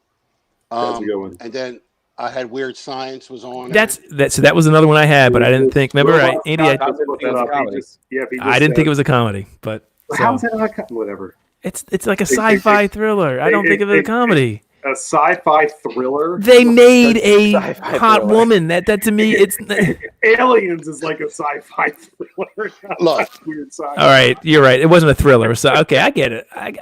There's gray. They're drunk in a bar with a bunch of black people. Tell me that ain't fun. All right, yeah. All right, that's a good point. I get you. All right, keep going. All right. What was number 3 was Hollywood Nights. Oh, I don't even know that one. Who was in that? Who was in that one? Who was the main character? Do you guys, Andy? Do you know Hollywood Nights? I don't. Who's the Balls? What? Who's the Balls? Tony No. Danza? From Who's the Ball? No. It was No. Yeah, Tony Danza was in it. Michelle Pfeiffer. Michelle Pfeiffer was in it, right? Yes. Michelle Pfeiffer was in it. Oh my God! It's like, so. What this was? It was a movie brought back in the old '60s of, you know, when I was younger, I used to go down on Eastern Avenue. Yeah. We used to go to Circle all the time. Remember the Circle? Yeah. No, but I know Eastern Avenue is. Oh my God. All right, so let me tell you, you younger. Oh younger no! fellas. Oh no! So every Friday and Saturday night, right there off Eastern Avenue, where it was Dundalk Avenue, right? Where Dundalk Avenue meet, there was a place there. It's called the Circle. Circle. And used to get barbecue. Right there where Eastern Avenue and Dundalk Avenue. I know where that is. Yeah, sure. They're right down from the car dealerships. Yep. Okay. No, exactly. It used to be called a Circle. Look at some pictures. I will. And every Friday and Saturday night, that used to be our racetrack. I mean, it was you had all the hot rods. That from Dundalk Avenue, the parking lot used to be absolutely lined with cars. Okay. Race cars. And then what they would do, they would all have bargainings, and then we would go up on 95 before 95 actually. Before 95 was actually attached, it was 895. Oh yeah. So we used to come around when new cars would come down and they would race right down 95 going towards That's Don. awesome. Yeah, that was pretty fun. Dangerous and fun. Yeah. All right, what you got? What's number 2? Oh, 2. Fast Time at Ridgemont High. Yeah. And then Porky's was number Porky's, 1. there it is. Yeah, Porky's. We have Porky's. earlier. There it is. Yeah. Good list, man. Good list. Yeah, Fast Times at Ridgemont High was one of those quintessential 80s movies too, man. That was When he brings the pizza into the, no doubt about it, one of the best scenes. When was the first time you ever heard Tallywhacker? You know what I mean? Yeah, right. That's it. Yeah, there it Hey, is. thanks for joining us, man. Come back next week and let us know. 90s is gonna be fun too, man. Yeah, So, 90s, and then She's building on the list now. there you go. All Oh, right, good one. I'm glad you guys are enjoying. bring your wife on. Come on now. It could be. Yeah, well- Hey, Next week she's is a got. break. She took her makeup off. She ain't coming. Oh, okay. So did I. I need With some. that, we'll let you get in trouble on your own. You see this All glare? right. Cheers, buddy. See you, man. Cheers, All right, man. buddy. See ya. See ya. Oh man, Oh, I need some makeup, Andy. Look, I got this glare off. It's light. It's really bad tonight. I apologize. You're glistening Hey, a little bit, I buddy. got to send a quick good night to my in-laws, Marsha and Jerry. Thanks for watching. Yeah, Yeah. thank you for watching. They stayed up late listening to this. No, I'm glad Very you guys enjoyed it. That was We fun. appreciate that. Yeah, that was very cool. And happy Mother's Day again, Miss Marcia. So awesome that you guys could join us. Andy, how come nobody said "Honey, I Shrunk the Kids"? I was thinking about that. I actually really like that movie. come Oh, on. you know what? That's Now, a good point. Actually, that might have been scary for Todd too, because that big ant. I don't- That's science fiction because they were playing with machinery and stuff. I'm getting grilled on this. You're getting Grilled. crushed. Let's bring in 1070. He can let us know. What's up? Cheers, brother. How's it going, guys? Cheers. How you doing, man? What's I'm going doing on? all right. Nothing. What's going on with you guys? Just enjoying the quarantine, ready to get back to real life. When will that be? June. Yeah, let's hope. I'll take it. I hope. If you can guarantee me that, I'll take it. That'd be Yeah. awesome. So are you even old enough to remember any of these movies? Or do you have to go back and watch a few of them? So Hold I on. grew up in the '90s, so Yeah. I was still able. I'm a big '80s fan for comedies, and then my number one on my list, I was disappointed because it actually turned out to be a 1970s movie. Whoa. What I'll was mention it. Are you guys going to do that? 1970s. We didn't go back quite that far. Okay, it was Blazing Saddles. Oh, Yeah, yes. Yeah. Yes, Blazing Yeah. Saddles. That's a good Right point. now I got to take that off the list, but It's all right. It's a great, I yeah. did- All right. Well, I we needed did- a little help. Yeah, go ahead. We had Mel Brooks. He did Spaceballs, so that was There our you Mel go. Brooks representation. There you Yeah. go. That made my list. If you Google search 1980s comedies, and then at the very top of the bar, the very first movie that comes up is Back to the Future. Well, Yeah. you know, And I I'm just just- watched them all on Netflix like in the past 3 days. It's quirky. It's a quirky action movie. there you go. All right, that's fine. Hey, listen, I'm getting killed on this tonight. I take it. I take it. A lot of repeats, but the ones that weren't mentioned, The Breakfast Club. Yep. That was a good Yeah, one. that is a good. That's again. Yeah. Yep. There's so many. That's why I don't know. Is the '90s really gonna have more? You think? I don't know. I don't know if the '90s are gonna have more of an option for us. I have to look. I'm telling you, I ran through that. Is it- list. did you? Later I on haven't. time, the movies get less funny. Yeah, that's true. 70s, 80s were the great times for the movies, and then it just went down. All right. Well, You know. let's see. Well, hopefully we'll have some. So what else do we miss? Anything else? Yeah, Dirty Rotten Scoundrels. All right, there you go. Oh, That's that's a a good good one. one. Phenomenal. That's a good one. Yeah. Excellent. Said The Burbs, Police The Cat Burbs is is great. on mine. The Princess Bride is pretty good. Oh, okay. Yeah, I think that's a neat movie. Isn't that what Andre the Giant was? Is Andre the Giant? Yes, I think he is. Yeah. Yeah. All right. Oh, Hey, see. So your dad chimed in, and look at that. 2 of them, Todd. You don't agree that are comedies. Ghostbusters and Back to the Future Ghostbusters now. and Back to the I Future. know. I agree with both of them, Mr. Joe. Those are fantastic. He likes Choices. Stripes, Blues Brothers, Uncle Buck. There you Well, go. Todd All right. isn't Blues Brothers is a musical, so Todd doesn't think any of Yeah. those are comedies. We need to get off this topic. We're doing this again next week and the following week. Oh my God, I gotta change something. Jeez, Oh, I got 2 more weeks of this. Oh, I should have just shut up tonight. Oh, that's all right. So, Hold on, good before- list, man. 1070. One question. Yeah. There was UFC this weekend. What'd you think of it? Last week. Do you know what? I didn't get to watch it. Oh, I thought for sure you'd watch it. Oh, okay. Because I know you're a big Actually, fan. I was saving it for this weekend because someone I know was supposed to fight. Okay. But Gotcha. There's a pretty good knockout I saw. I don't know who it was, but did you see any of the highlights? No, I didn't. Oh, there was a good knockout, as there usually is. I forget who it was, but I saw a highlight. UFC hasn't been playing for a good 2 months now, so I kind of like sidetracked and haven't been tuning into any of it. Got it. All right. But I'll get back into it. Got it. Well, you're gonna have to bring us your list next week. You're a '90s guy, so that's right. Yeah, I grew up then. There you go. So, absolutely. Yep. Thanks for having me on. All right, everybody, go check out that 1070 beer reviews. Anything? What do you got coming up this week? Anything cool? I have three. I got 3 videos I'm working on. Nice. At the same time, which is usually rare. I have Fog Monster from the Rusty Rail. All right. It's out of PA. I have a non-alcoholic beer that I'm trying from Athletic Brewing Company. Interesting. And then I'm thinking about doing another Long Trail double IPA, but I already did a video review. Just keep it cracking. Yeah, absolutely. Andy, you know how it is, editing 3 at a time. That's never fun, is it? No, not when there's 3 or 33 in the hopper and you got to get through them all. So I don't. Anyway. All right, well, good seeing you again, buddy. We'll see you next week then. Take care. All right. Andy, we've got to get to, I think, a review here. I want to get into one of these. I think. And our videos, by the way, Todd, are they considered comedies? Or of course they are. They're certainly thrillers. I don't know. No, they are certainly comedies. Comedies of errors. No doubt about that. Outdoors goes. I forgot Beetlejuice. Look who's talking. Oh, that's a good one. Luke who's talking. Look who's talking was what about good 3 Men and a Baby, or was that?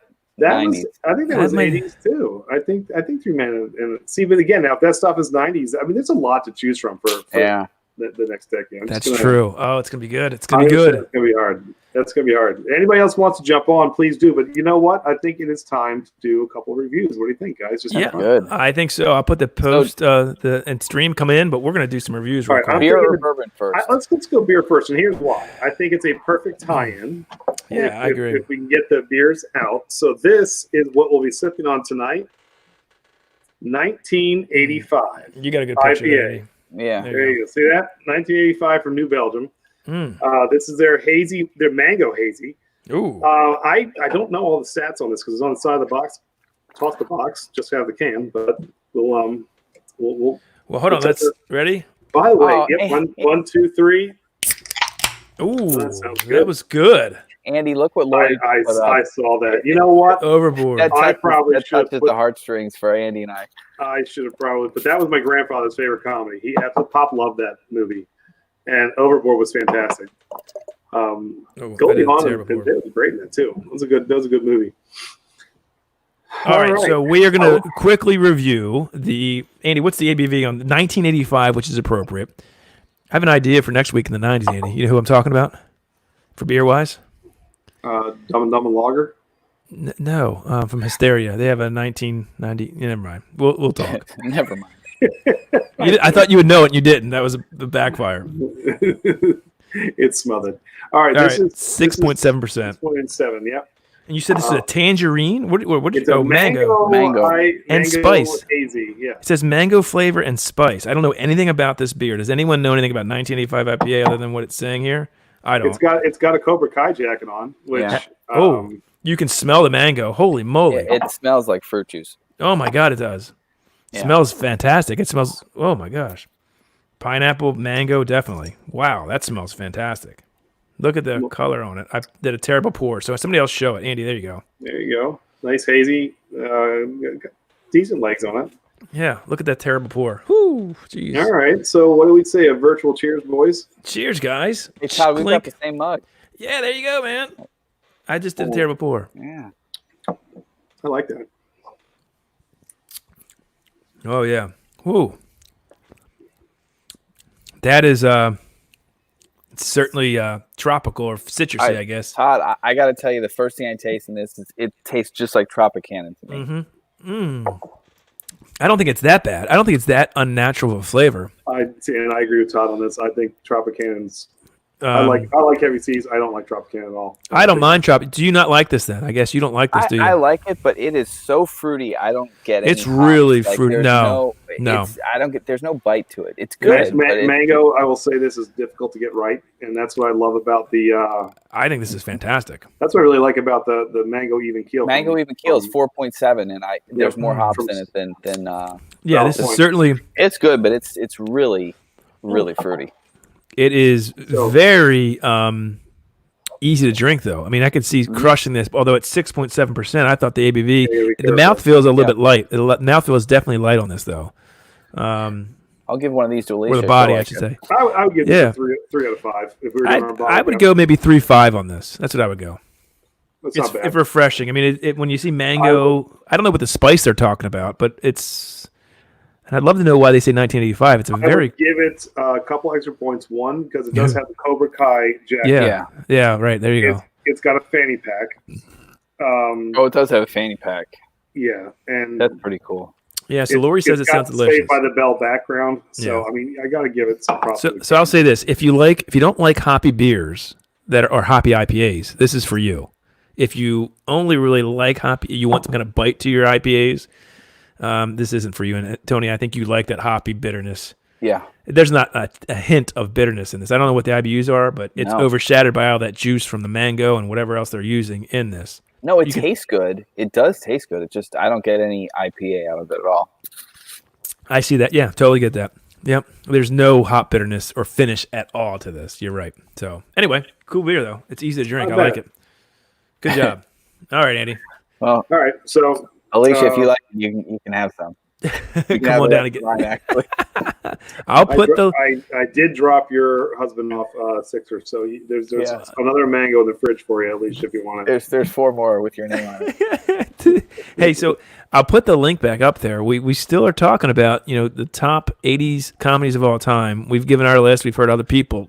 Come on in. Don't be scared. We're nice. It's fun. This is all about having fun. Come on, tell us what you think.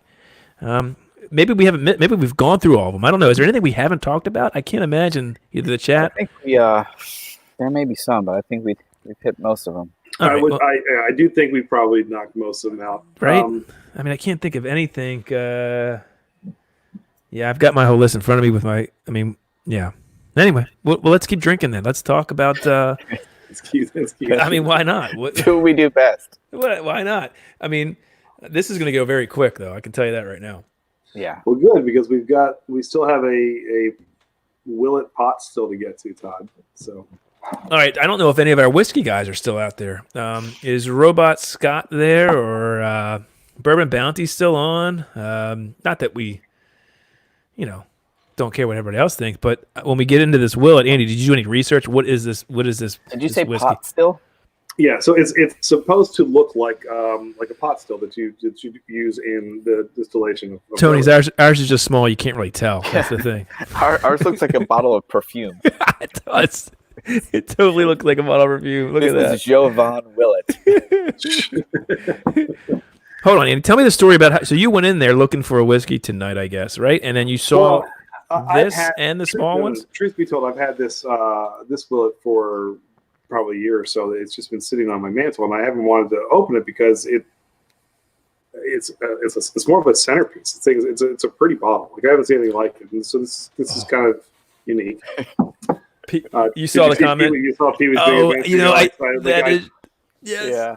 Oh, that's a good one. Will you do the tequila move, Todd, on the bar?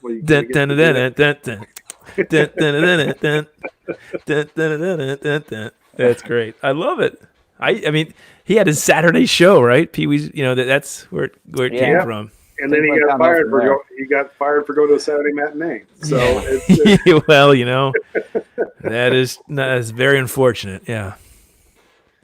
Howard the Duck.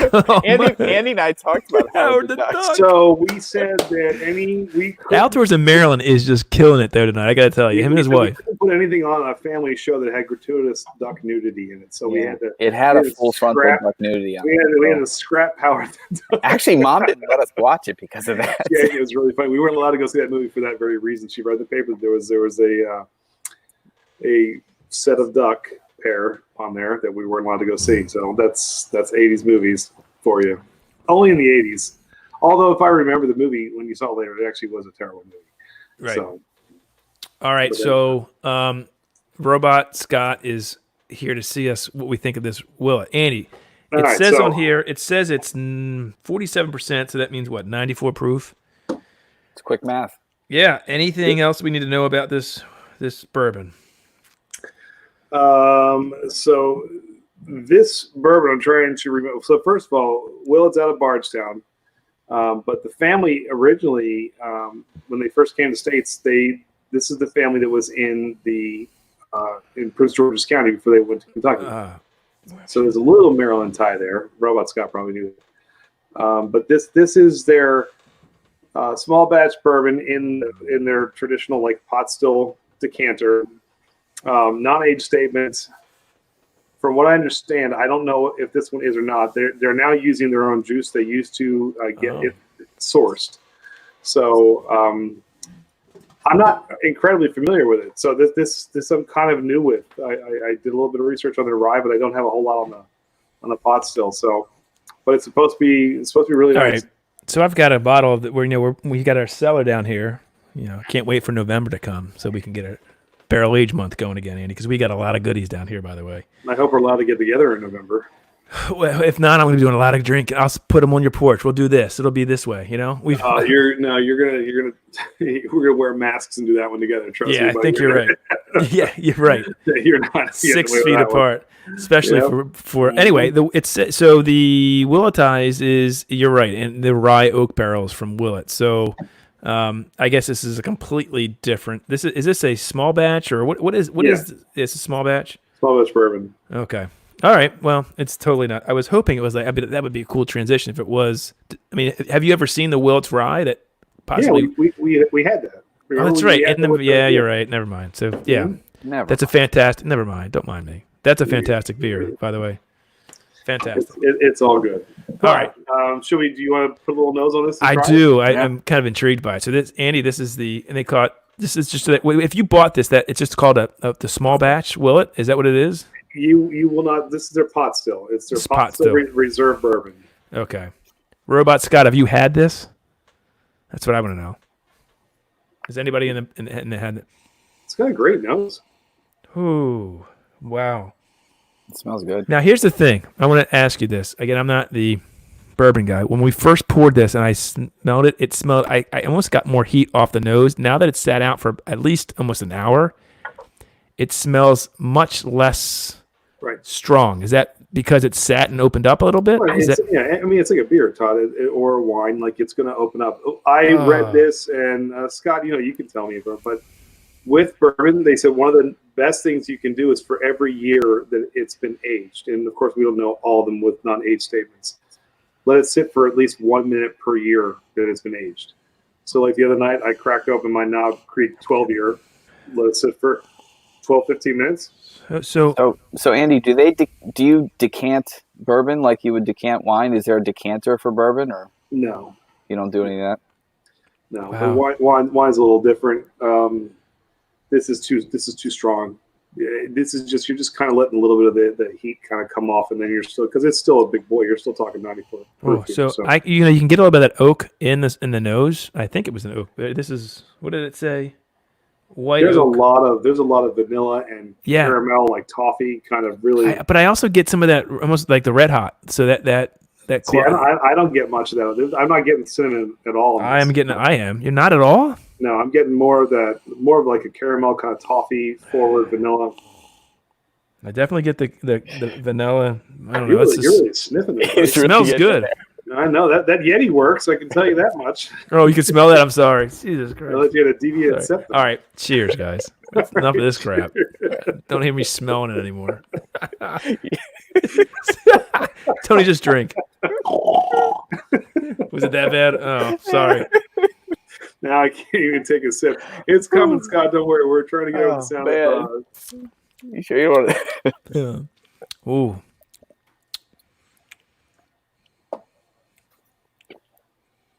It's good. This is good. It's smooth. Really smooth. That's the first thing I thought of. I was expecting more of a bite from that. Ty, you know what's funny is that you talked about, we opened it, an hour ago? Yeah. I took a small sip the second we opened it, and it burnt. See, so burnt. All right. And now it doesn't burn at all. And so that's the thing. I smelled it, and it was like, ooh. And so that shows you right there. And again, I'm not a huge whiskey guy yet, but that was when I smelled it again. I was like, oh, it's not nearly as hot. So what do you guys think? Do you like it? I do. Great. Oh man, and it just lays on your tongue, and I can feel it warm on your chest a little bit too. It's perfect. It's not like overly, but wow. So I'm not gonna be like that guy, but I am not impressed at all. I think the nose is fantastic, and I don't think the taste backs it up at all. So you don't like the what you don't? I feel it's very flat as far as like on the back of the palate, and there's a flavor I'm trying to pick up that I'm just not. It's Play-Doh. It's it might be because I'm not digging it, to be honest with you. I don't know. I'm not. It's okay. I mean, I like it a lot, actually. I do. I had the Woodinville earlier, and I'd be lying if I said I think that's a better bourbon than this is. Andy, this tastes a lot like Blanton's. See, I don't know about that. Blanton's a high wheater. This isn't nearly as high of a wheated bourbon. And if you've had Tony, you've had it before. You've had Noah's Mill, which is really good. That's also done by Willett. As is Rowan's Creek, which is done by Willett, really good. Those two are awesome. I don't. Robot really Scott hates it. Okay. I don't really like it. So I don't mind it. Thank you. I don't think it's that good. I think this is okay. Really, so Scott, what do you hate about it? Is my question. Is it the same thing? So Andy, you don't think this is very good? No. And I'm trying to pinpoint what this almost flavor is, but can I have the bottle then? It seems expensive. Well, no, Tony, this is the bottle I have. So I got one of the little ones like you guys did. So is it the exact same thing, or do you have or is the bottle different? The big bottle. It's like getting a little one of Jack or whatever. It's just a mini. But Outdoors in Maryland says, guys, we are not liquor drinkers. I had a really bad night with Jack. Need I say more? Well, yeah, that'll do it to you. I want to know from Scott. Either you come on and tell us what you hate about it, or you can come on the chat. You were on last week. Todd's being a bully. No, I want him to come on. I'd love to know. Listen, you guys are. I'm not the. So to me, I guess I don't find this offensive like you guys do. Evidently, I don't think it's that bad. I would drink this. I would too. It doesn't to me. Now I don't know how you guys, but I don't feel like I'm getting anything afterwards. Like I'm not getting much of it. First of all, the finish is really short. And you, Todd, think about a beer. Think about a good barrel aged beer where you have that nice long finish. Well, let's just keep smacking. Where you had Sorry. where you have that really really long finish, and to me this is a beer that falls flat. If I put it in that category, like it's okay. So, but it doesn't offend me. But I would never go back out and buy this. All right. So Scott's getting his headphones, so he's going to come on. Is the flat what you're real? Maybe we're saying because me and Tony both said it's smooth. Is that what we're interpreting the flatness as being not? Well, there's not flat like a flat soda. To me, you know how a finish can you know how you have a beer where the nose is beautiful and then you taste and you're like, man, this is just not matching. Sure. I think the nose is really pretty on this. I think the nose is really pretty. I think when you drink it, number one, it doesn't match. And then number two, I like those long finishes where you can taste different flavors for a couple seconds as it goes back down. Like when you drink, you're like, first I'm getting like think about the Bramble, Todd. You get all those jammy notes up front, you get the pepper and the rice. Yeah, I get what you're saying. Back. This I don't get any of that. I get a little bit of like almost like a nuttiness up front, and then it's like done. You need more bite, I guess. Well, I mean, it's kind of like the same thing. He wants more complexity. More complexity. Yeah, I did think some more complexity, and I do think maybe it would benefit from a touch of a higher proof, but I'm not a big fan. Well, that's just me. All right. Well, I don't know. I don't think it's that bad. If I was giving this a rating, it would probably be, and my rating system for this is terrible, but at least a 3.75, maybe even a 4. I don't mind this at all. And What would Maybe you I like give it this? because it's easier to drink. I don't know. That's what I'm but thinking too. I agree with you. It's very. well, I mean, smooth. Tony, if you think about this, Basil Hayden's is 80 proof, a much easier to drink than this, and it tastes better. So it's not. So I don't think it has anything to do with the ease of how to drink it. I think for me, this is flavor, and I just don't think this has a lot of flavor to it. Yeah, but this is. Well, I mean, it's more expensive, but the Evan Williams, the white bottle, the barrel proof, that's harder to drink. This tastes better than that to me. Well, yeah, that's true, but it's also this is a $60 bottle of bourbon, should be bad.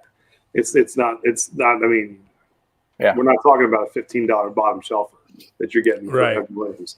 So, hey, Dan's back. Yeah, where did Dan go? I never thought I would. You've heard me say that. I've been talking to John for years. How come Dan's not coming on tonight? That's what I want to know. Where is low blow? Danny needs to come on. What the heck? All right. Well, I think Robot Scott's getting headphones to come on to tell us why he may have lost his headphones. Well, so I'm going to transition back. Okay. Because this was okay for me. I liked the beer better than the bourbon. Let me ask you this. What would you rate this, Andy? Go on the 5 barrels. Go on our 5 barrels. Be honest. 5 barrels, I would say maybe 2.5 barrels. Ooh, wow. Okay. You don't like yeah. I can tell you, I like this much better than I like the beer. There you go. See? To each his own. There you go. So, all right. I don't know. Well, look, next week we'll do this too. We'll bring on, we'll do a quick beer and a quick bourbon review. Now the cool thing is here, none of us have tried this before. Like most of the stuff that I will probably be dropping off to you guys, I'll have had. So I'll have kind of a leg up on knowing if I like it or not. This was fun because both of these, the 85 and the Willet, none of us have had before. So this is kind of cool. So Andy, let me ask you this. I take it this Willet is much better than what you're drinking. I'll go over to your place right now. Well, let's pull Scott on. Yeah, there he is. What's up, Scott? Not much. How you guys doing? What's going on? Well, tell me what I'm missing on this Willet pot still. What am I missing here? Again, I am not a huge bourbon guy yet. So, and Tony and I both said as soon as I drank this, I said it was rather easy to drink. Is that what we're missing here, possibly? So normally when I've had it, I don't wait an hour, so I don't know if that makes a difference. But usually to me, it's really harsh. See, I don't get that. Do you get that, Andy? It was harsh to me. When I first pulled it right out of the bottle, it was harsh. Yes. And then it was complete opposite. And I, like you said, I've never let it sit there for an hour just with circumstances to it tonight. Right. So maybe that made all the difference in the world. I see. For me, it doesn't feel too harsh or aggressive because it's not. I mean, it's a 94 proof. It doesn't have a ton of bite. Yeah. But first of all, I didn't think the nose and the taste matched at all because I do think it smelled beautiful when I opened. I was like, this smells really nice. And then I drank it. I was like, I think you're used to thinking, you're kind of like, what am I going to sip on? It's going to match. Because this is a mango beer, it's going to match in flavor. This just tasted off. Like I just. Yeah. So there was no lingering finish on it whatsoever. There was no kind of warmings that went down. It was just kind of just rough and not real pleasant to me. All right. Well, Scott, what do you think? It definitely has. It's been a while since I've had it because I don't like it. It's got like the coolest. It's got the coolest bottle out there, like the worst bourbon in it. Oh no, worst. This is so here's great marketing that is. Super marketing. How do we get rid of this stuff? Put it in a cool bottle. It's not even their own juice. You know that. So that right. this stuff. Yeah. So. Wait. So they took Heaven Hill's cool mash and put it in barrels. Yeah, that's how they've been doing for years and years. They only built the rye is theirs, though, I believe. Yeah, I think the rye. Some of it. The old stuff was MGP, but I think they now have their own. Well, I don't think they use any MGP. I think it's all Heaven Hill. Ooh. I mean, literally, you can throw a rock from Willet to Heaven Hill and hit it. Like it's the quickest tour on the trail, which is pretty funny. It's small. I mean, it's a smaller one of the smaller distilleries. And their pot still is not that big. So for how much stuff they put out, I think they're still. My understanding lasts, and I don't know if it's changes. I think they're just still blending in some of their stuff with source stuff for all the production. I don't get that as hard. And I am not a huge, but I'm telling you, when I first smelled this, when we first poured it, I was like, ooh, there's like heat. It smelled offensive a bit. It was really overpowering. It sat here for an hour. I was expecting it to, and when I smelled it again, it smelled completely different. Tony, right? Yeah. And then the taste was not, it was, and Tony said it, smooth. It wasn't like overpowering. Now, to Andy's point, it's not, I don't think it's that complex. I'm not getting tons of different flavors. I was just getting sort of that vanilla, some red hot, and that's it. Nothing more than that. Well, you also had what sounds like a really sweet beer. That's true. Right before this. That is true. Which would that completely change your palate. That's true. That's a very good point. We totally went from that beer juice is bomb. But sugar, I'm telling you. Right Yeah, a juice bomb. Yeah. I will say this: we had That's a the good full point. glass, and I still, by that time, I have washed the mango away. It still didn't do anything for me. Yeah, so no, hold on. I remember it Let's being chase it. Yeah. Yeah. I remember it being maybe really she put it thin together. and flat, and just and no finish and like no. I agree. The finish is not there at all. Now, let me ask you, Scott. Like I like Rowan's Creek and Noah's Mill. I think they're both pretty tasty bourbons. That's what I pulled one since you. Ooh. All right, there you go. That's a good one. What is it? Hold on. What did you just pull up? Noah's Mill. I have no idea. Also. So Willett also makes the Noah's Mill. Okay. They make the Rowan's I actually Creek. like the Rowan's Creek better. I think so too. They make Kentucky Spirit. They have a few lines, and I love their Willett Rise. I think their 4 year is really tasty. I love it.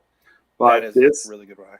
Yeah, I just and that's what we had, Todd, alongside of the Willett ties. When we did a little. That was fantastic. Yeah, that was awesome. But the Willett Rye is hard to get and it's expensive. But this is the way this is priced. You would think this should be right up there. What is this price, Andy? What did you pay for that big bottle? This is between $40 and $60. You're going to find when you're out. I don't know what I think I paid somewhere around there.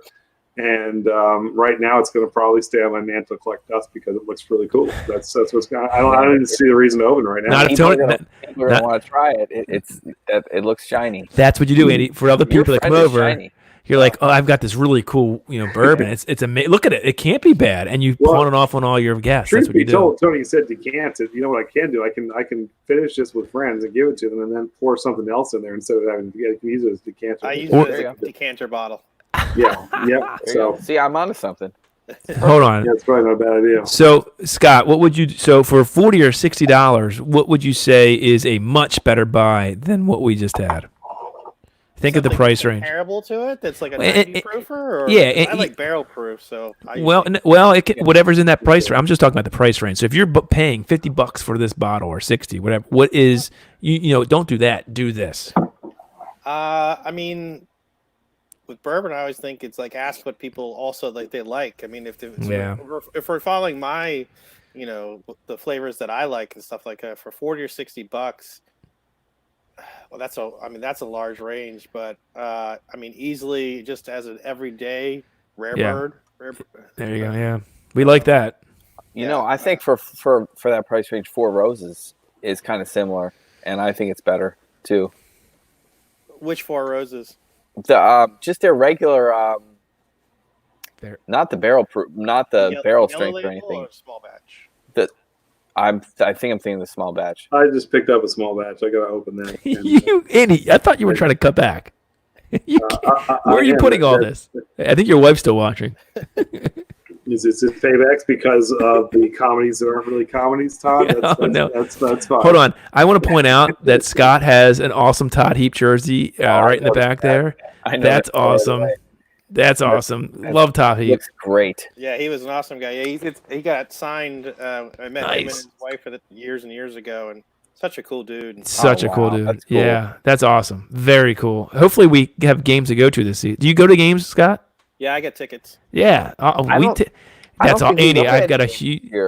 What's that? I don't think we're going to any games this year. I think they're talking about no fans. I don't believe that yet. So don't take that away from me. I got an email today saying that if they cancel the games, they'll at least give us a refund. Yeah, so your season ticket hold too. Then I got the same thing. Where are your seats? I'm in 513. I'm I'm down in 114. Oh, you're with the rich folk. I'm sorry. I can't. He doesn't. Andy, he doesn't. Bourbon, Todd. He drinks bourbon. See, I like the cheap, crappy stuff. He drinks the good stuff. That's what it is. He sits in the bourbon seats. You're in the Natty Bow section. There's a difference. That's fine. Regardless, idea, man. We've done a tailgate video with beer. Next year, Andy, we get Scott. We get together. We do a beer and whiskey sort of tailgate thing. Epic video, I think. I like it. We have some really, if we're going to games, we have some really good home games next year. I mean, Kansas City. Oh gosh, I can't wait. The Cowboys coming in. I wouldn't mind going to the Indy game. I think it'd be a fun road trip. That's an Indy. I don't know. We always do a road trip. That's true. We're not going to Pittsburgh this year. We're not going to Pittsburgh on Thanksgiving. Let's be honest. And Philip Rivers is the quarterback in Indy now. He's good for a few pickles, right? Yeah. I mean, so, well, Scott, I got to ask you. So I went to Whitey's to see if they got the new Larceny barrel proof in, the B520. If you have it, you're going to make me mad. Do you have it? No, I don't have it. He's just telling you that. I think they ordered. I think they thought they were ahead of the game, and I saw this line of barrel proof Larceny. I was like, yes, and I ran over to grab it. I was like, this is the A120. Like, we've already had this. Like, they're like, what are you talking about? This is the new one. I was like, this is not the new one. I was like, Maryland's always way behind. Why is that? Can I ask a question? Why is that? Why is certain areas like with beer? It's not that big of it. Like if you're distributing into these states, you're getting what, for the most part, other states are getting. If you're in that state, or why is Maryland behind or late? Why is that? Is there a reason? I just think it's a problem with the 3-tier system. Oh, what's the 3-tier system? I don't know what that is. Oh, with the producers and then the middleman and then the stores for the. Oh, so you're okay. I got you. So it's same. Okay, I got you. It's the same thing with beer, though. It's the same thing. Well, no, it's the exact same thing. There's only certain people that pick it up in lines, then you got to run it through. So, like each brand only goes through a specific distributor. Right. I mean, that's the only thing I could see. I mean, there's no other reason besides. I don't know if the distilleries only release so much at a time, and then they said. I know they like highlight like whoever's buying the most, those states will get it first. I see. Yeah, that makes sense. Like New York and stuff like that, and Texas and all that get allocations first. So Linthicum isn't on that list. That's a shame. I see. Well, Andy, you got to start drinking more. You and Scott both better start drinking so we get more product over here. I would say Scott and I are doing our part. You guys need to step it up a little bit. I like the crappy stuff, and so it's not going to help. So no, look, that's not crappy stuff. If we're going price tag, it's not. But when you were talking about like what's in that same range, I mean, I think like I'm thinking of like some Old Forester, like the 1910, 1920s, like stuff like that. I would much rather. Oh, 1920 is awesome. But that's like $60. But yeah. Huh. I mean, I think it's really good.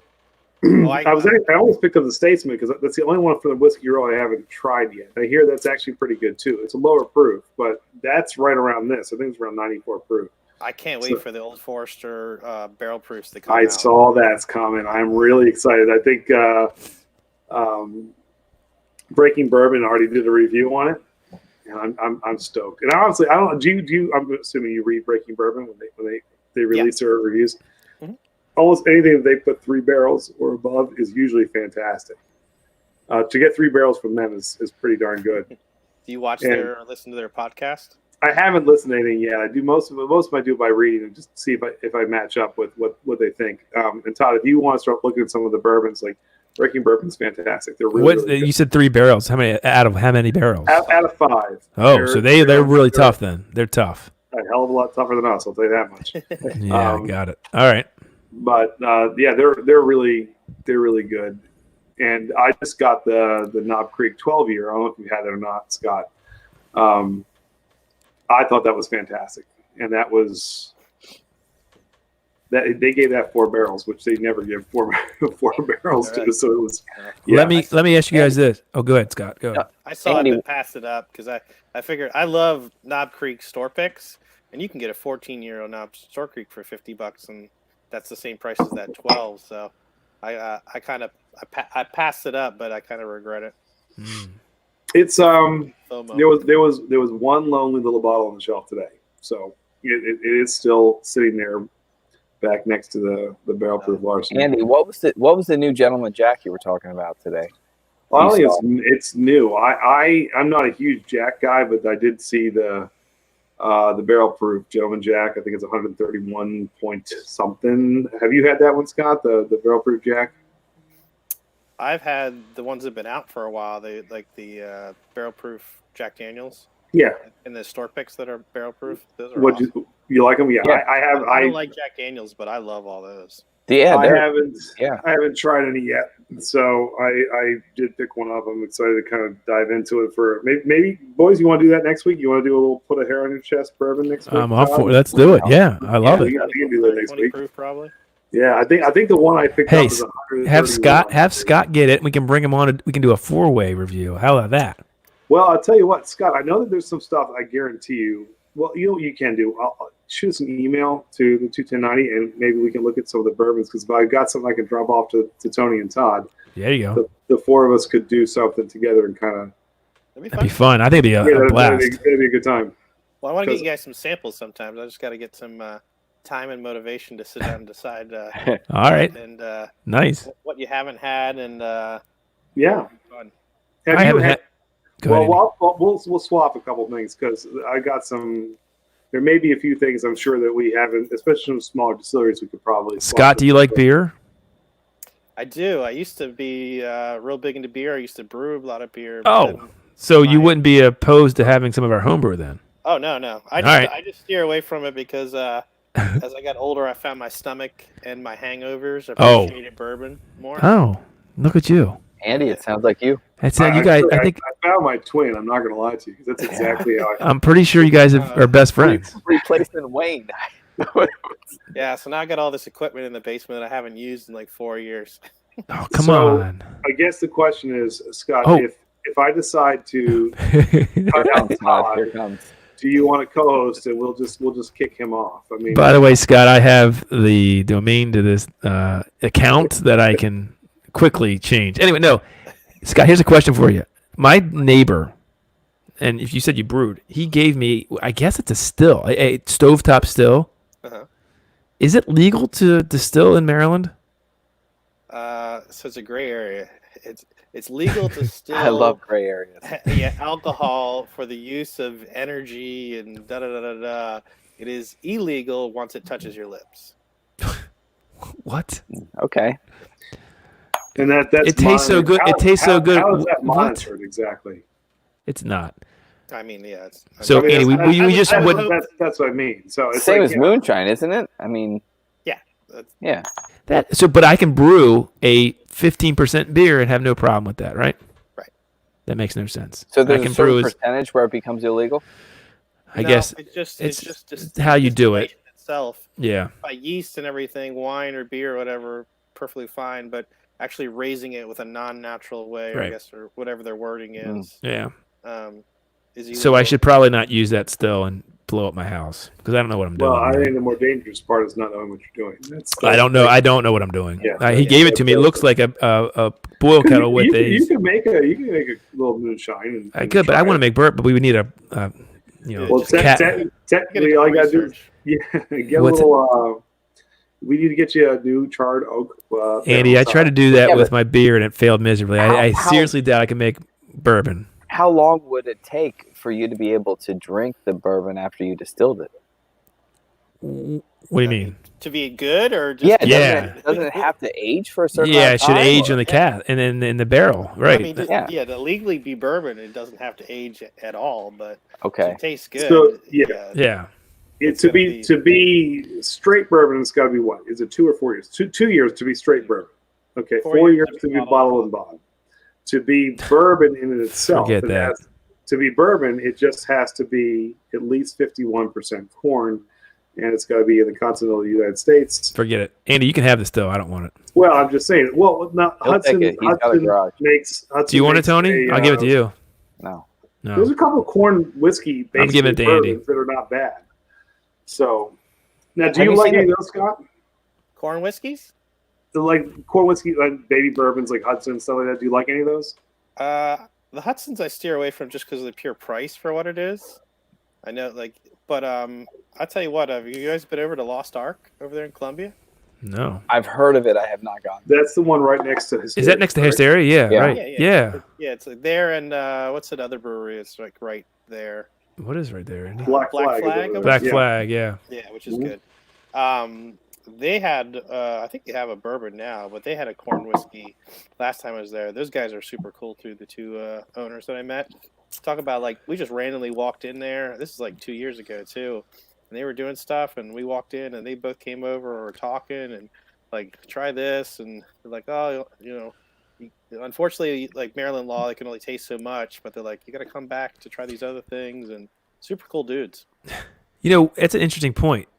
We talked a lot about how this whole shutdown is affecting breweries. How is it affecting distilleries? Well, they're making hand sanitizer now out of there. Yeah, I get it, but that can't be profitable. And they're doing the same thing. They're doing all them offering curb delivery or. But hold on, let me hear me out though. Do they have the same tap rooms? Like so, I mean, local distilleries, I assume, rely on their tap room, right? Just like or their whatever you call it. I don't know if it's called a tap. Whatever when you go into to sample their bourbons. Yeah. Andy, we went to one in Pittsburgh. It was awesome. Yeah, so I assume it's the same thing, right? I mean. Yeah.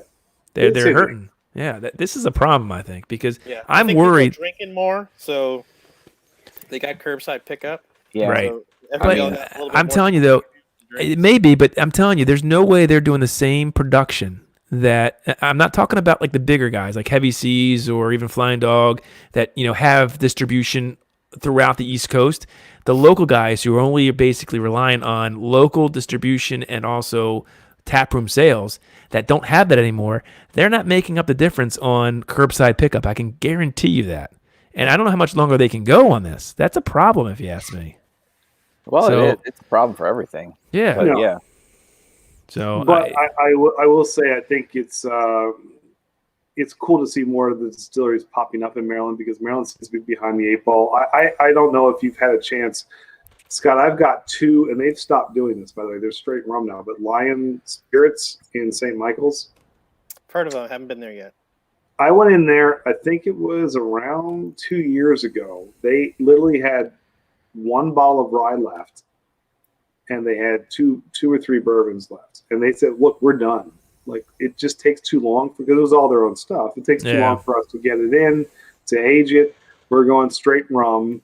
And I think they're doing liqueurs and stuff like that. So I have like two of the last remaining bottles and they were really, really good. Now, that was me thinking 2 years ago they were really good. Maybe they're not to me now, but I thought they were fantastic. So I still have two unopened bottles of them. But I like seeing what some of the Maryland distilleries can do. The problem is the bourbons haven't been great. The ryes have been pretty good. Go ahead, sorry. The Epoch is awesome. I don't know if you had it from Baltimore. I haven't had that, but you were saying that last week. Yeah, I tell you what, I'll give you a sample of that. Finished it.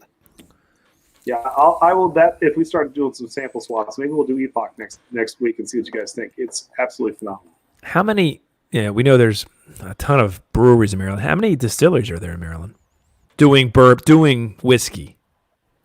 Not like rum or whatever, but doing actually whiskey. How many? Maybe 5 that I know of. Wow, that is not many. There's a lot of them doing vodkas and right. and stuff. And like they do a couple. I'm just talking about whiskey. Yeah, Andy, there's. I think it's actually. I looked this up the other day. I think it's a bit higher. And I'm going to try and look and see the Maryland distilleries. I'm going to do a little. Danny says, Yeah, 10th Ward. Oh, sorry. Go ahead, Tony. Do it. No, 10th Ward in Frederick. But Andy, there was one of these local ones. I don't know if it was a bourbon or a whiskey, but there was something in the aging process. Maybe it was like young, but it was completely clear. Have you ever had one of those? It was a bourbon. Well, you said bourbon? Yeah, White Dog. So it doesn't touch any barrels. Like all the. So how is that bourbon then? But because it was one of their. I don't understand it, but it was completely clear. Like I mean, it looked like it could have been vodka, but it could have touched bourbon for literally a minute or two and gone right back out. So I mean, it's a charred cask. Yeah, just for like a couple of days, and that's all, or whatever. It doesn't even have to be that. It could just you could literally by law take a barrel or a bucket that's made out of oak and char it, and walk over off the still, pour it in, and immediately pour it out. And legally, it's bourbon. It hits all the other criteria too. So why would you want to do that? I mean, the taste of it can't be as good, right? Yeah. Okay. Well, some people like White Dog. Okay. Who makes White Dog? Buffalo Trace does one. I mean, a lot of people. I mean, you can get it. So what do you? Hold on, help me understand that. So Buffalo Trace makes is a white bourbon because it's not touching the burnt, or the charred. They sell it in like the 375 bottles, so that you can taste it before it ever went into a barrel and everything like that. So you can see like what their new make. Yes. How much that's what they said. Yes. What does it taste like? So have you had it, Scott? Yeah, you could when you go on the tours there, you get to try it. And what does it taste like? What is it like? So that type of is it? It does not taste like bourbon. Yeah, it tastes like corn whiskey. If you've had some corn whiskey before, it tastes like. I've had moonshine, but I don't know if that's the same thing.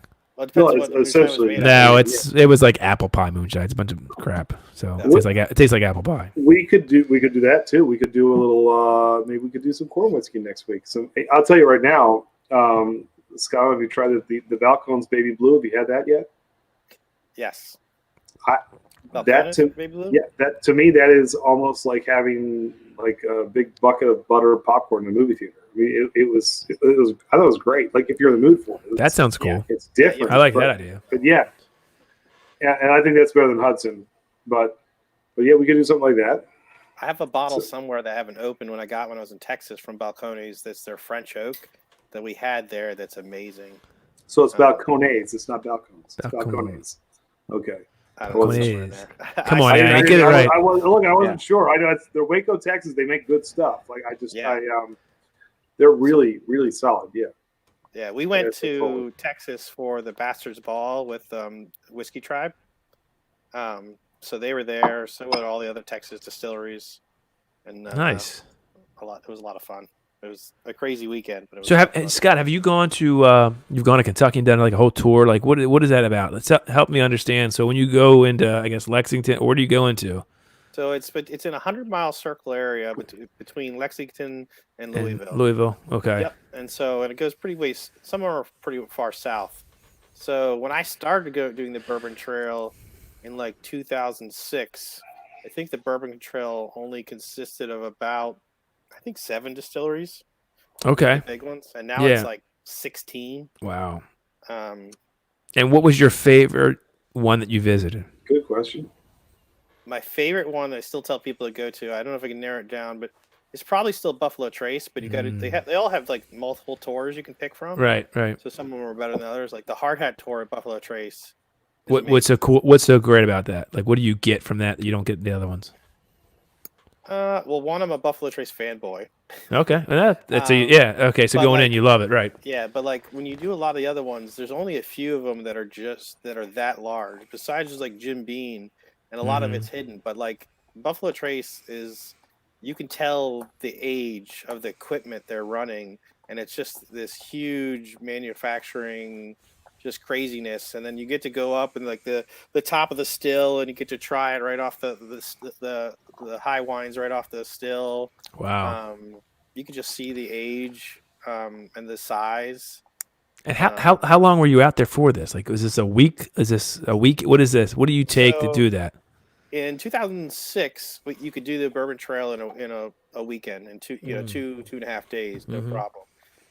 We did the Bourbon Trail again 2 years ago, and it wasn't still the size of what it is now. A couple of things hadn't opened, and it took us 3.5 days.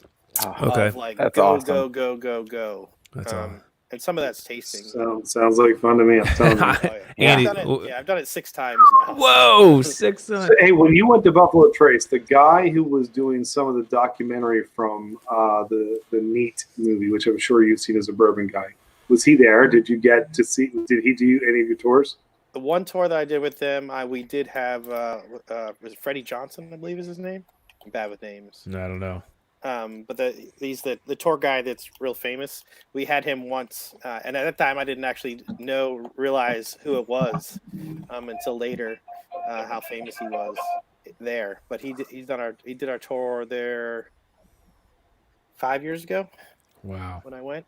So it ends up happening right now is like I'll end up getting a couple friends into bourbon, and then they're like, and I'll tell them about the trips out there, and they're like, "Oh, I'd really like to go." I was like, and I'm always willing to go. It's an 8-hour drive. I've That's not bad. flown before when we used to get $50 tickets, but now it's a problem that you can only bring back 4 bottles a person. So so last that's a time good 4 of point. us went, when 5.5 cases came back with us, and that was because we ran out of room. Wow.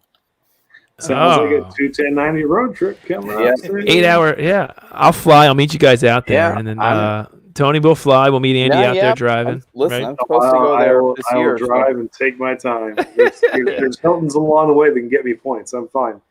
It's by the way, just it's kind an of funny easy drive too, because it's like just right through West Virginia and down. So it's once you get outside of Baltimore and you're past Frederick, it's just mountains, no traffic. It's actually a very enjoyable drive. All right, well maybe. All right, because I don't like being in the car more than 4 hours. It's on my bucket list, and it's going to happen soon. I'll say that. My mother just sent me this. This is funny. She sent me this. It says it takes a village to raise a kid. It takes a distillery to homeschool. And so you got kids now. You're homeschooling. You really understand. Oh, amen to that. Good Lord. So, but yeah, that's really cool. So I tell you what, Scott, next week we'll bring you on again if you want to, hang around. Yeah, let's do it. We'll wrap up with some bourbon, and I like it. If you want to email us, I think you've emailed us before, have you or not? I think I hit you on either way or something, but I can. Either way, Instagram. I don't always check the Instagram. Todd's good at that, but if you I'll want get it to you. Email us. Shoot us an email to 21090 brewing at gmail.com, and we'll kind of coordinate maybe the bourbon, because then I can drop something off to Todd and Tony. We can all try that, which will be fun. Perfect. Well, by the way, thanks for seeing you in comment. Appreciate you. Yeah, well, thanks so much. Join us very much. We appreciate it. So next week, Andy, 90s comedies. Yeah. So hey, by the way, Scott, did we miss anything? Yeah. Before we let you go?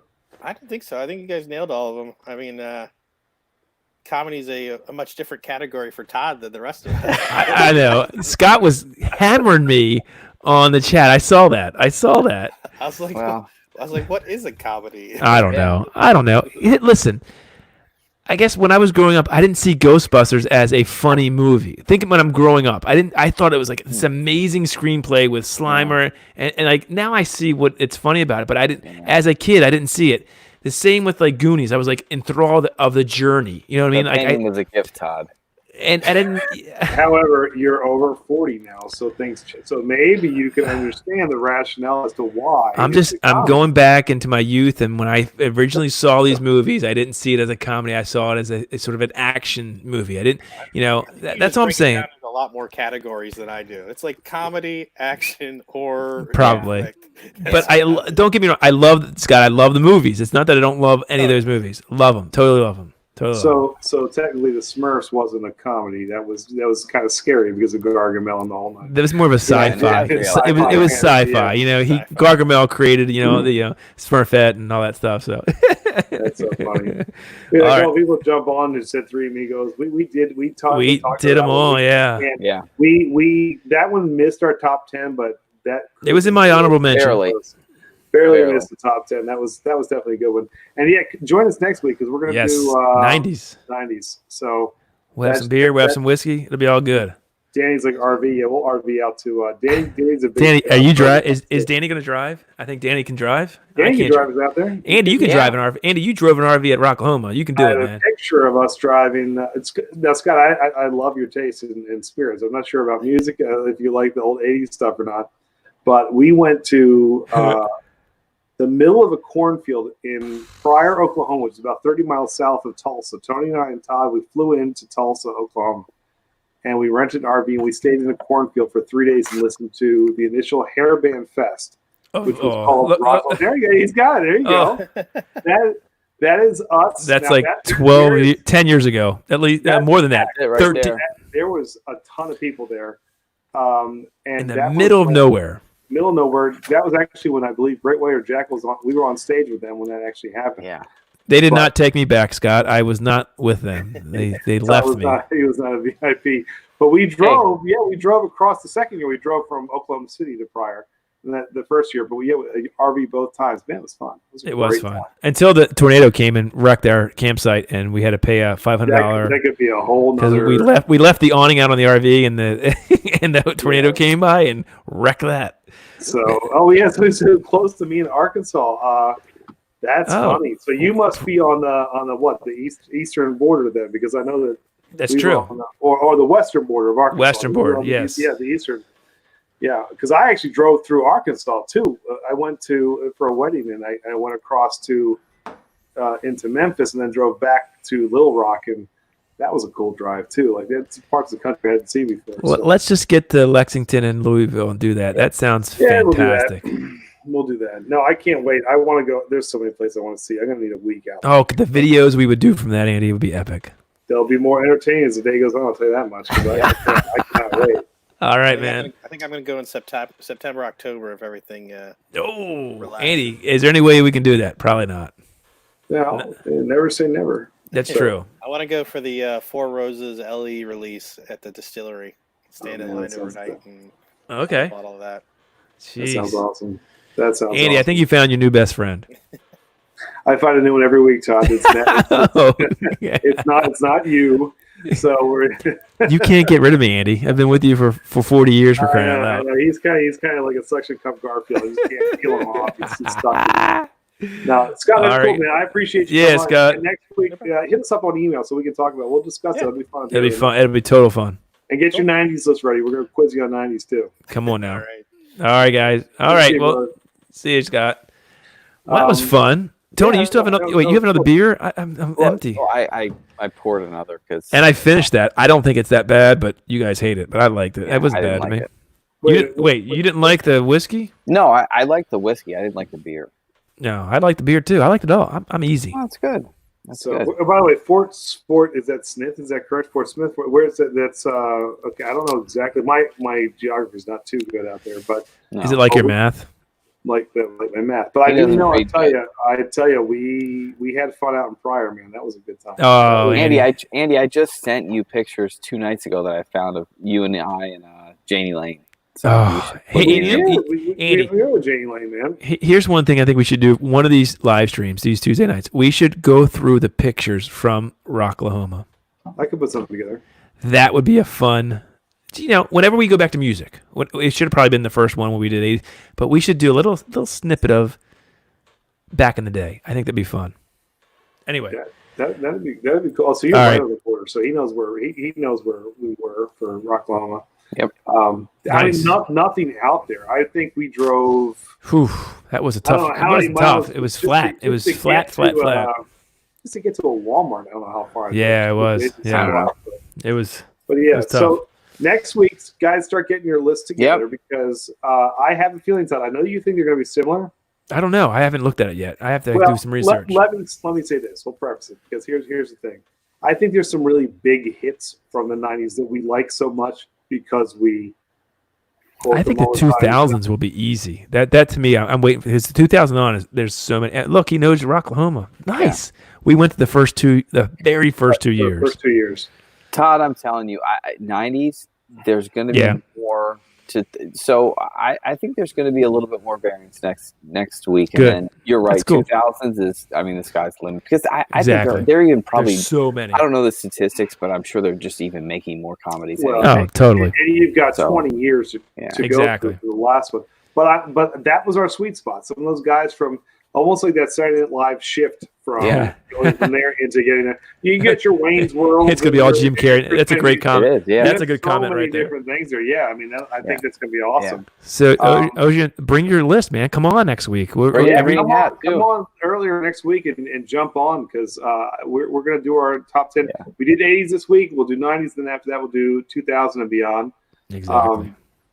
But I mean, this has been. Danny's coming on. Yes. Danny really coming on. Well, he is coming on, so we got to bring him on. We were about to sign off, but let's bring Danny on. Heck with this. Are we obligated to bring Danny on? I just did it. Just because I like his face. Go ahead, Dan. Are you hopping on? He's not ready yet. Face. He's not ready yet. He's not ready yet. Let's see if he does it. Oh, come on, Danny. Tony, there he is. There he is. Hey, Danny. He's on mute. I can see it right there. Danny, unmute your thing. Unmute your Yeah, cam. You got to unmute yourself, buddy. There Haven't it you is. been working by Zoom for the last like There 2 he months? is. You should know how to do this. He's good. I know, Danny, right? what's up, buddy? Hey, it's late enough. I figured I could jump on finally. Yeah, there's nobody watching besides Ocean Arts and us. Yeah, that's it. Yeah, that's right. And we'll leave you one Good next job. week. Yeah. Good job So- tonight, guys. So, Danny, did you see our list? Did you actually see it, or no, you missed it? No, I missed Okay. the list, but when Tell I heard me- these guys say, good. Yeah. I'm just curious. Who do you have in your? Who would be in your list? So a lot of mine have already been said, actually all of them. But I mean, Oh, like Three Amigos is probably one of my all-time favorite movies. Period. So yes. I can't believe that one wasn't in. It was in my honorable mention. 'cause there's Honorable mention. Honorable mention. literally endless quotes out of that movie, but stupidest movie, but love it. And it's Spies Like Us. Spies Like Us. Yes. Yes. Spies Like Us is phenomenal. With those parkas in the middle of the Arctic. I mean, they're going down the mountain. It's so funny. That is fun. That's great. Hacker. So, Hold on, though, those are the Danny. Big ones. Where would the Vacations be? Any of them? Did you have them in your list? Would they be in your list? Yeah, no, they would definitely be in there. I mean, Okay. you got to put. I mean, the original, right? I mean, European Vacation's probably just groundbreaking for stupidity movies. So Yep. you got to have it up there. Yep. So when Dan. Wally World. So Dan, question. So Todd said that he calls Andy Chevy Chase. Yes. Dan, what do you call me? Oh, yeah, I call you Sparky, but Yeah. See, there you go. See, Danny and Tony are best friends. Me and Andy, like it's like it must be the Canturner gene, I guess, right? It must come from Mr. John, I assume. That must be it. I think it does. gotta be. Because I call Andy Alicia Ellen. Yeah, it's true. Ellen. Yeah, I Sparky, didn't- that's Sparky, Ellen. right. Oh God, I'm sorry. I'm sorry. I'm thinking the wrong Ellen. Oh, So yeah. he's thinking, I'm thinking of the Ellen. carpet all wet, Todd. I don't Yeah. know, Margo. Yeah, I don't know, Margo. Oh It's a little goodness. different. So hey, Dan, here's That's a too question funny. for you: Is All right. Ghostbusters, Gremlins, and Goonies, are they considered comedies to you? No. So I think No. John. I mean, I think Todd actually made a pretty valid point of like growing up, they weren't Thank you. really. I mean, well, Goonies was funny. Goonies is a comedy. It's an All right. action adventure comedy. Okay. But I would say like Gremlins and Ghostbusters. Ghostbusters 1 is more like this adventurous movie, kind of Right. like you look at it. But 2 and 3 became just straight comedies. So What about Back to the Future? Ghostbusters go either way. Back to the Future, That's comedy. a comedy. It's a comedy? Comedy. Yeah, I think so. Too. See, I don't see it as a It's comedy. comedy. It's like a action yeah. sci-fi. You know, I don't know. Here too, Ghostbusters for sure. See, I think Dang. they're definitely. I think they're Yeah, all I totally lost on this. Okay, I'm. I will give up on Gremlins. I do think maybe Gremlins. That's the only Like- one that I could There's see funny that. parts to it. but it's Right, but funny. I mean, it's funny. It's definitely not like a horror movie like Friday the 13th. I mean, it's a funny movie, but I can see how it might be a bit much for Yeah, I get you. I get it. An 11-year-old Todd. So Or 43-year-old Todd. So, Danny, Who knows? give us a sneak peek. 90s. Do you think Yeah, it's gonna be? good. Do you think it's gonna be a bigger pool or smaller pool than the 80s to choose from? Think about It's it. going to be bigger because I think, Is it? Yeah. I just think I think it's just more relevant in the 90s of what we define comedy. So you're Yeah. going to find a lot more. Okay. All right. Good. There, I like there it. was a lot. So- There may have been a lot more dumb comedies too that we enjoyed. I mean, I don't well, know. I think it started like outside of maybe Leslie Nielsen, right? So the Airplane and movies like that. I think Jim Carrey, Adam Sandler, kind of together Yeah. started. Yeah, that's a very good point. wave of Yeah, very good point. like Yeah. the ridiculous slapstick movie comedy. Not And to then, of course, mention, Chris Chris Farley Farley. took Oh over. yeah. Chris Oh yeah. Farley I took know. over for Johnny. Oh Depp. God. What happened. Oh, this is gonna be fun. Yeah. This is gonna be. It's- I hope we don't have the There's some same ones. Huge actors in the 90s. Yeah. Yeah. Well, Okay. There'll be a lot of crossover. It's funny because. Yeah. OG and Art said it's gonna be all Jim Carrey next week. All Jim He Carrey. said Ghostbusters was the unofficial SNL movie. All the 90s were SNL grads who Yeah. Yep. went on to. It started really with Dana Carvey Chris and Rock. Mike Myers. Yeah. going Oh off to God, Wayne's World. yeah. Oh shoot, Yeah, yes. they did Oh, Wayne's World, this is gonna right? be awesome. This is gonna be awesome. And then Mike Myers did Austin Powers. That's Yes, in the 90s. yes. And then you have Chris Farley and David. Multiple Austin Dave- Powers. Let the Yeah. games begin next week. Oh, It'll I'll be tell you, good. Let's go. It's and on. Don't forget some of the other. Oh, there's a lot. I mean, my God, Yeah. Friday stuff like that. I mean, think Oh. of all those movies that are Andy, in. Let's Stop, Andy, Andy. there's like- Andy, there's settle Todd's down. already. there's like Settle down. there's like 4 other Yeah, I people know, watching right? now. Don't give it all away. Yeah, don't. We have 8 people watching. Don't give it all away. Well, there's 4 of us on, so there's 4. No, extra. we don't count. We don't count. Well, let's that's just good. say this: there's still a ton after that. There's a lot. Now there's only 7. My fear is that Todd's shaking that watch. I don't care about that. My No. fear is that I think a lot of our tastes are very similar, so that we'll probably have a lot Yeah. of a lot But of. tonight we had a lot of people come on, and they were like they had different Mhm. so that was good. Well, Todd, That was outside of our top 3, Well, almost all of ours were different tonight. True. Think of Andy, Good- Todd, Good crowd Danny. Think about it. participation. It's the 90s. Who were we with? We were all in the same school, the same high school. Of course, we're going to have the same stuff. That's true. It's going to be good to hear what everybody else has. I mean, because clearly we were together watching these movies in theaters. Right. Now you're right. You're totally right. Well, I for one cannot wait for next week. I think next week is going to be fun. I think the week after is going to be a blast because trying to go through 20 years and see what people Yeah. is going to be awesome. I mean, certain things. Some of us will have old school in there. Yep. And, Totally. But there's going to be a lot. I think that people are going to be surprised by what they're. That's going to be fun. This has been cool. All right. Dan, Well, we got to get you on earlier next Danny, week. don't go anyway. Stay on for a second. Well, after we end the stream. So next Tuesday at 8:30. Every Tuesday we're doing this Hang now. tight, Dan. We'll pull you right back in. Every Tuesday we're doing this. We'll have a beer. We'll have a whiskey review. We'll go over our top 10 list next week. It's the 90s. We hope to see you. I think it was fun this week. Had a good turnout. I think it should build next week, and we should be good to go. Right? Yeah, we did good. We're ending right at 2.5 hours. That's a nice little live stream, huh? That's good stuff. So Andy, you're gonna get the whiskey, and I have an idea for the beer. So we'll talk about that. We'll go off air. We'll do our Tuesday debrief. But until then, thank you to all of you guys who were on watching. We appreciate it as always. And we will Cheers see to you everybody. next week, guys. Cheers. Cheers, guys. Hey, we'll see you Cheers next to Tuesday. Todd's empty glass. Cheers. Well done, boys. All right, guys. Well done. Take care, guys. See you later. See you next week.